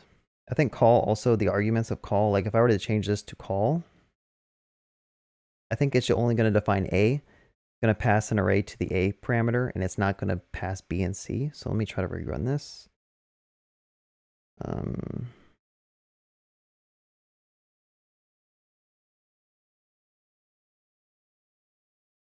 thought that's how it works. Yeah, so you see here, for some reason I have to run the debugger twice for it to actually apply to my changes. I'm not sure if anyone knows in VS Code why I have to do that. Like, if I comment that out and save it, you'll notice that it doesn't print out my second console log for some reason. It's like it kind of sometimes does it and sometimes it doesn't. I'm kind of confused about that. Anyway, I'll just stop using the debugger for right now. So I'll just run the index.js file and you'll see that it prints out the array for parameter A, but for parameter B and C, it prints out undefined. So that's kind of another main difference between call and apply. Sorry, I stepped away halfway through halfway through that explanation. Can't speak. All right. So Joel asks if there's any complex applications to build with both front-end and back-end framework. I mean, honestly, you could just think of any clone out there and try to build it yourself, like a social media clone. And when I say clone, like I don't just mean like build out the UI. Like a lot of tutorials out there, they say they build a clone. But when I say clone, like this is going to be something that's going to take you a couple of weeks to a month to 4 months to build on your own. Like that's what I mean with like a complex application. If you consider your application done within a couple of days, that's not a complex application, right? It takes you probably weeks or months to even get to the beginning threshold of complexity. It's like, you have to keep on adding endpoints, adding routes, adding different views, adding different dynamic behaviors to your application. But yeah, I would just think about something you enjoy doing, like a hobby you might have. And every day, think of a new feature to add in, right? So add in like the ability to register, to log in, to have multiple users, add data, delete data, update data, notifications, automated emails. You can kind of see where I'm going. You keep on adding complexity to it. And at a certain point, you're going to realize, man, this is actually really complex. I think the first application I worked on before I got a job was like a route setting application. So if you go to a climbing gym, there's something called like routes that the people at the gym will put on the wall. Let me show a picture actually.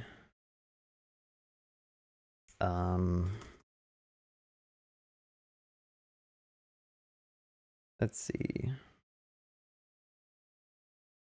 Okay, so like if you don't know what a climbing gym is, it's like an indoor gym where these route setters will put routes up. And so I made an application when I was in college to basically allow people to come in, make a route, put the color, put the grade. People can come in and comment on the route. They can leave feedback so that if I'm an admin of the gym, I can go in and see what people are saying about this route. Do they like the route? Do they not like the route? You can share routes with other people. You can add routes to your tick list, which is basically like a favorites list that you can come back and say, I want to try working this route. You can add notes to a route. You can see how like this can get more complex. You take a single idea and you just keep on adding features to it. And this could be applied to basically anything, right? So just, I don't know. Hopefully you get my drift. Catch my drift. Okay, so what? Luke says, what's your suggestion for medium to big size applications, either with vanilla.js or React? Is that kind of the same? Are these the same questions? Like you're asking for a suggestion of to what to build? Again, the easiest thing is just find something you're passionate about or you enjoy doing and try to find ways to just keep adding features to it.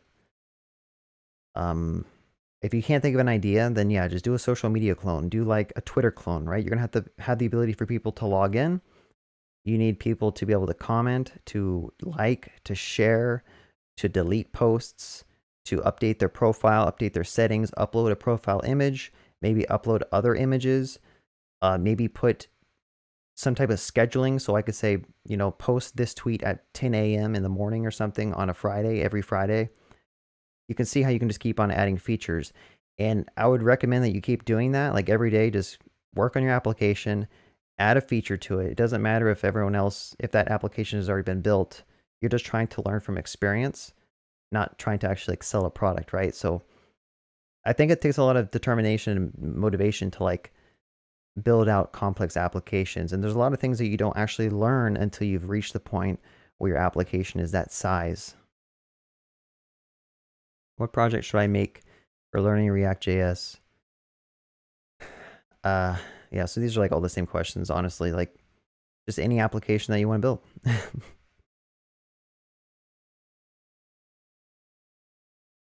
So Uvam asked, events in JavaScript. Please discuss about events. Might come back to that 1 second. I'm a beginner and wanted to make a dark mode, but I'm confused. So I actually have a video about dark mode. If you go to my channel and just search like dark mode, you can do it with CSS variables. You basically have a variable called like dark. And then if dark is applied to your body, you overwrite the color values of all of your variables to something else. And then you make sure you style your whole application using those variables. Definitely go check out that video. So John says, hey, it's Web Dev Junkie. I'm in your Discord, but haven't talked in there in a while. Well, welcome to the stream if you're still here. Sheldon says Carl has that 10-hour Netflix tutorial. But yeah, I guess there's a 10-hour Netflix tutorial out there where they build out a Netflix clone. I'm really bad at breaking down a problem to small pieces. Can you please explain with an example? Okay. John says, what if someone were to misuse that gym application and do something inappropriate with it? Could you moderate it in that sense? Yeah, so in regards to that gem application I talked about, you can add like filtering. So like, let's say you don't want people to put vulgar words, right? So anytime someone tries to post something in your backend application, you can add a feature to basically filter that stuff out, right? You could have like a big dictionary list of bad words. And if someone were to put a bad word, you either just prevent them from posting it, or you can just shadow like filter it out, right? You could just convert it to stars or something. It's really up to you. Also with uploading images, that one's kind of a sticky situation because you can imagine trolls can upload whatever images they want to your application, and they might not be very friendly to look out for kids. You know, it might be it might be explicit. So I think there's tools out there that use machine learning to like filter images to make sure that they're like no nudes being pasted. But that one's a difficult problem, I think. You could probably have like a way to review images before they are actually displayed to users. So maybe people can upload profile pictures, but they go to like a dashboard or admin panel where you have to go in and click a checkbox if you want that image to be like accepted. There's probably a ton of different ways you can do it. You could do a community-based thing. So if you can upload profile pictures, maybe you can add a feature so that people can report users who are abusing the system. Like maybe they keep posting mean messages or they keep posting bad images. You add a feature to basically prevent or to allow other users to kind of community report an image. And if you get like 3 or 4 strikes on a image, a profile picture, maybe just delete that account.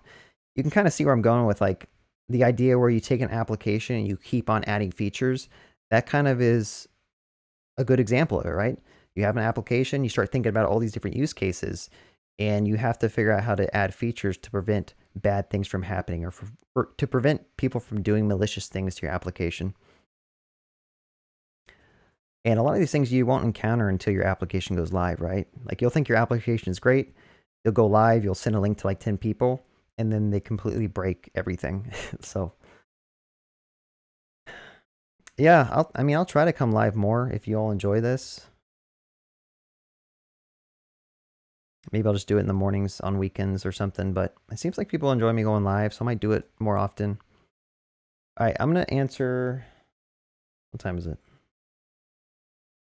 All right, I've almost been streaming for 2 hours and I'm kind of losing my energy. So I'm going to try to answer Shannon. Shannon? I guess how you pronounce his name, their name.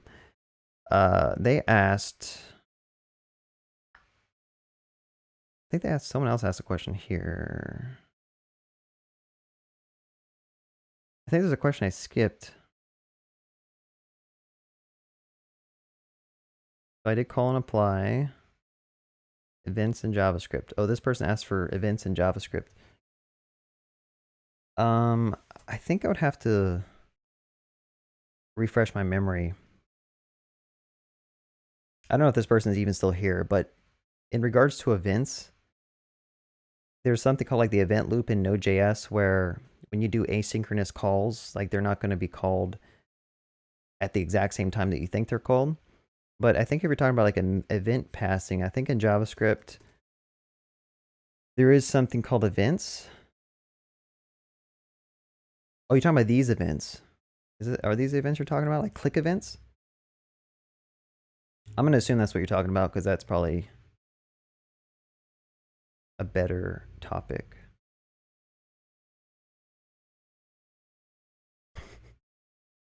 I'm glad I pronounced your name correctly. All right, so JavaScript events. Let's just make a button here and call it click me. Like a type. So Why is it not loading? Here it is. We zoom out just a little bit. So let's say you wanted to add an event listener. Let me know if this is what you're talking about, if this person's still in the stream. But when you click on this, it's going to fire off a JavaScript event. And for you to actually add some type of functionality to handle that event, you have to add a listener to it, right? So one way you can do it is you can do an onClick, and then basically you can have it call a function here. So I was clicked, make that call a function. And if I try to do this, it's going to crash because I was clicked was not defined yet. So we have to go over to our JavaScript code, and I need to make a function called I was clicked, and I could have this print out something like that. So now you can see that as you click it, the event listener is going to fire, and then we get back an event here. So when you click on buttons and you're using the onClick callback, I think you have access to something called an event, which is passed as the first parameter. You might actually have to do it here. Let me actually pass this. There's like a scope that's hidden here when you call or click on the thing. It's just called event. I haven't used vanilla JavaScript in so long. All right, here it is.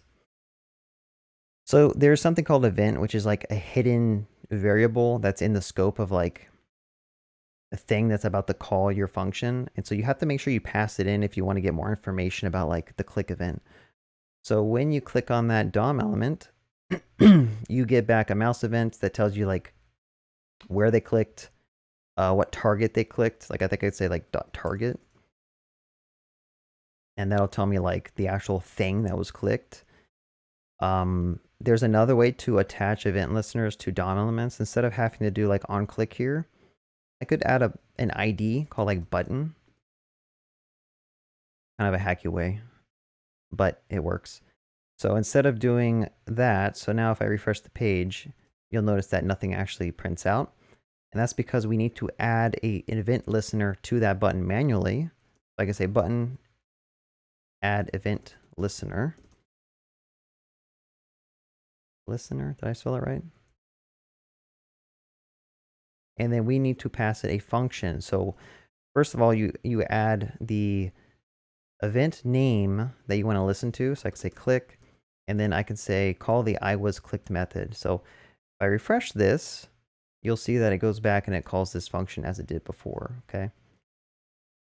And now the reason button is here is because whenever you put an ID on an element, it actually makes a global variable called button, which you can use. This is probably not a good approach to do. So what you should do instead is document.get element by ID. You can try to fetch the element that has the ID of button, and that'll do the same thing here. Okay. Yeah, I don't know if that answered your question about events, but that is how you can do event listeners. So hopefully that helps.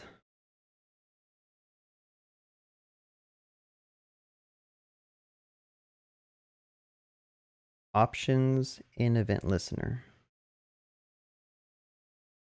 I asked a long while ago, and I know you're about to end, but how would I construct an inventory system in my web browser base game?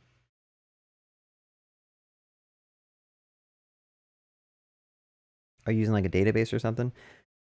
Let's assume that you're using a database. Like you're doing like a real browser-based game.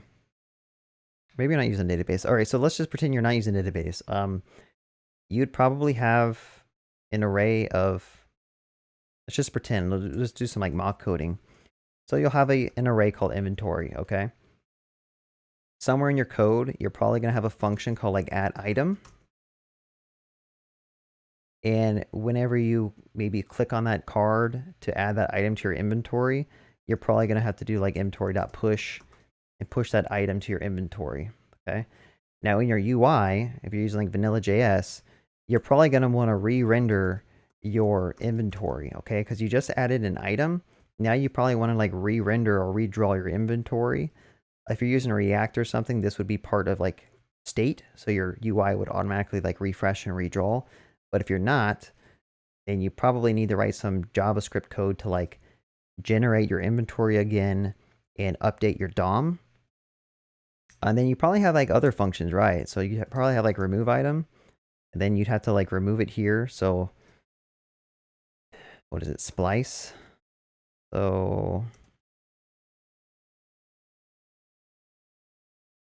there's like a method called find index. So find the index of the item and then remove that. I think that's how you can do it. So you might have a function like that. So if they have an item in the inventory, and you want to sell it or something or use it, maybe use item. You probably want to like remove it from your inventory.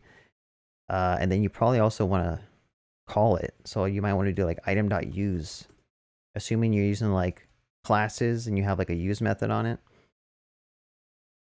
It's hard to answer that question because there's like a million ways that you can do what you're trying to do. You know what I'm saying?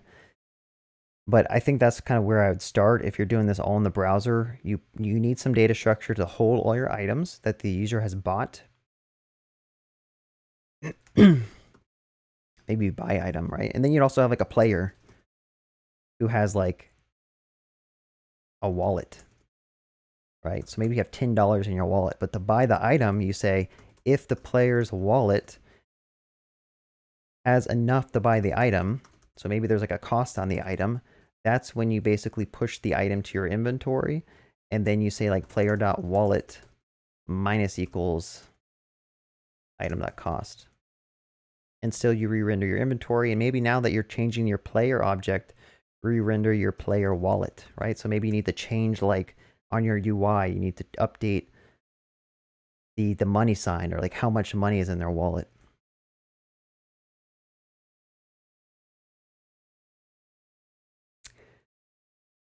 Yeah. And then again, take it even a step further. Let's say you have an item that when you use it, it gives your player extra health or something, right? So maybe the use method needs to take in the player, and then behind the scenes, the item is an object that has a use function that takes in your player object, and then you'd say player.health plus equals item.heal amount, right? So you'd assume that the player has a health here. Maybe it's like 100 or 50.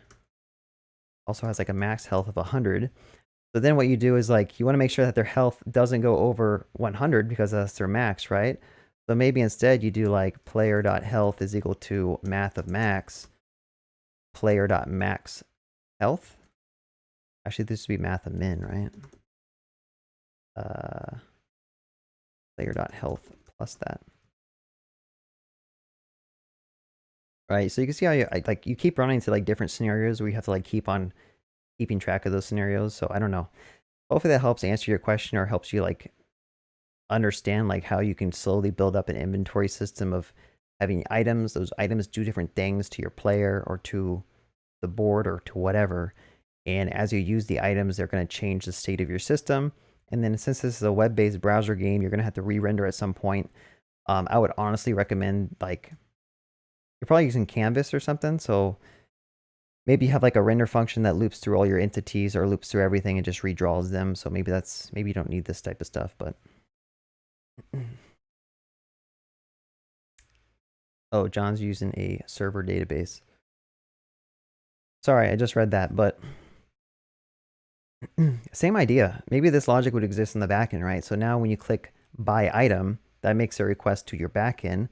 Your backend's going to do this calculation to make sure that you have enough money to buy the item. And then if you do, you take that item and you push it to the user's inventory in your database. Same thing with the use item. That makes a request to your backend, and that is going to basically grab the item from the player's inventory, you delete it from the database, you use the item on the player, maybe you change like the player model on your Postgres database to maybe give it more health or something. So you just basically, instead of doing this all on the front end, you find ways to do it on the back end and kind of persist how stuff changes. Yeah, no problem. I'm glad this hopefully helps. There's someone else who asked something. Oh, breaking problems down into small pieces. I mean, I think this was a good example. Like, if you think about the larger problem, he asked, I need an inventory system, right? So that is the top level problem. And then you break it down into smaller chunks, right? Well, an inventory system, you have something called items. Those items can be used, which means that when you use the item, it needs to affect the player or affect something else.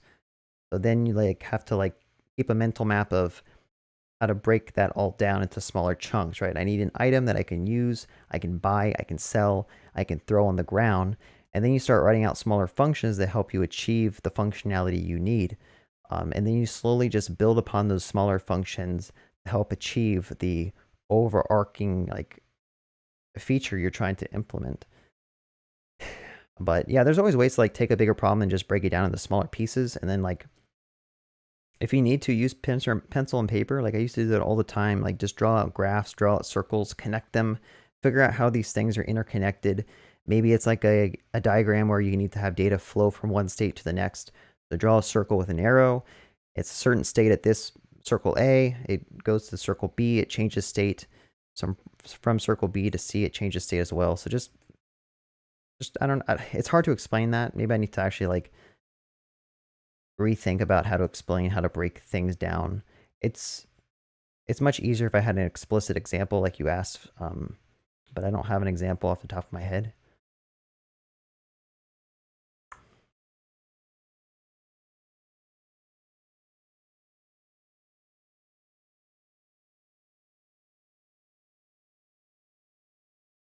Can you show memory game, please?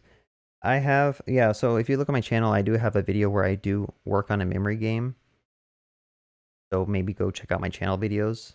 It should hopefully help you out a lot. It's in vanilla.js, I believe. So someone asked, can you tell a little bit the difference between promise and async await concept? No, what time is it? I've been streaming for like 2 hours and 12 minutes. And as you can tell, I'm losing energy. My voice is actually kind of rasp right now. So I'm actually going to end the stream.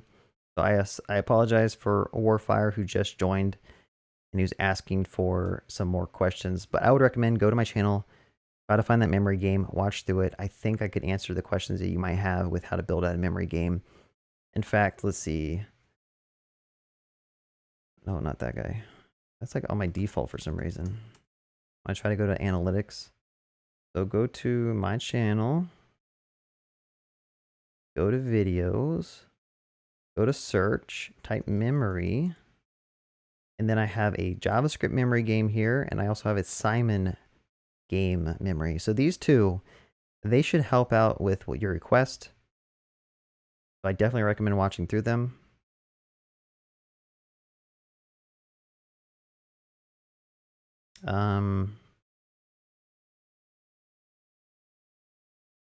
Promises and async await.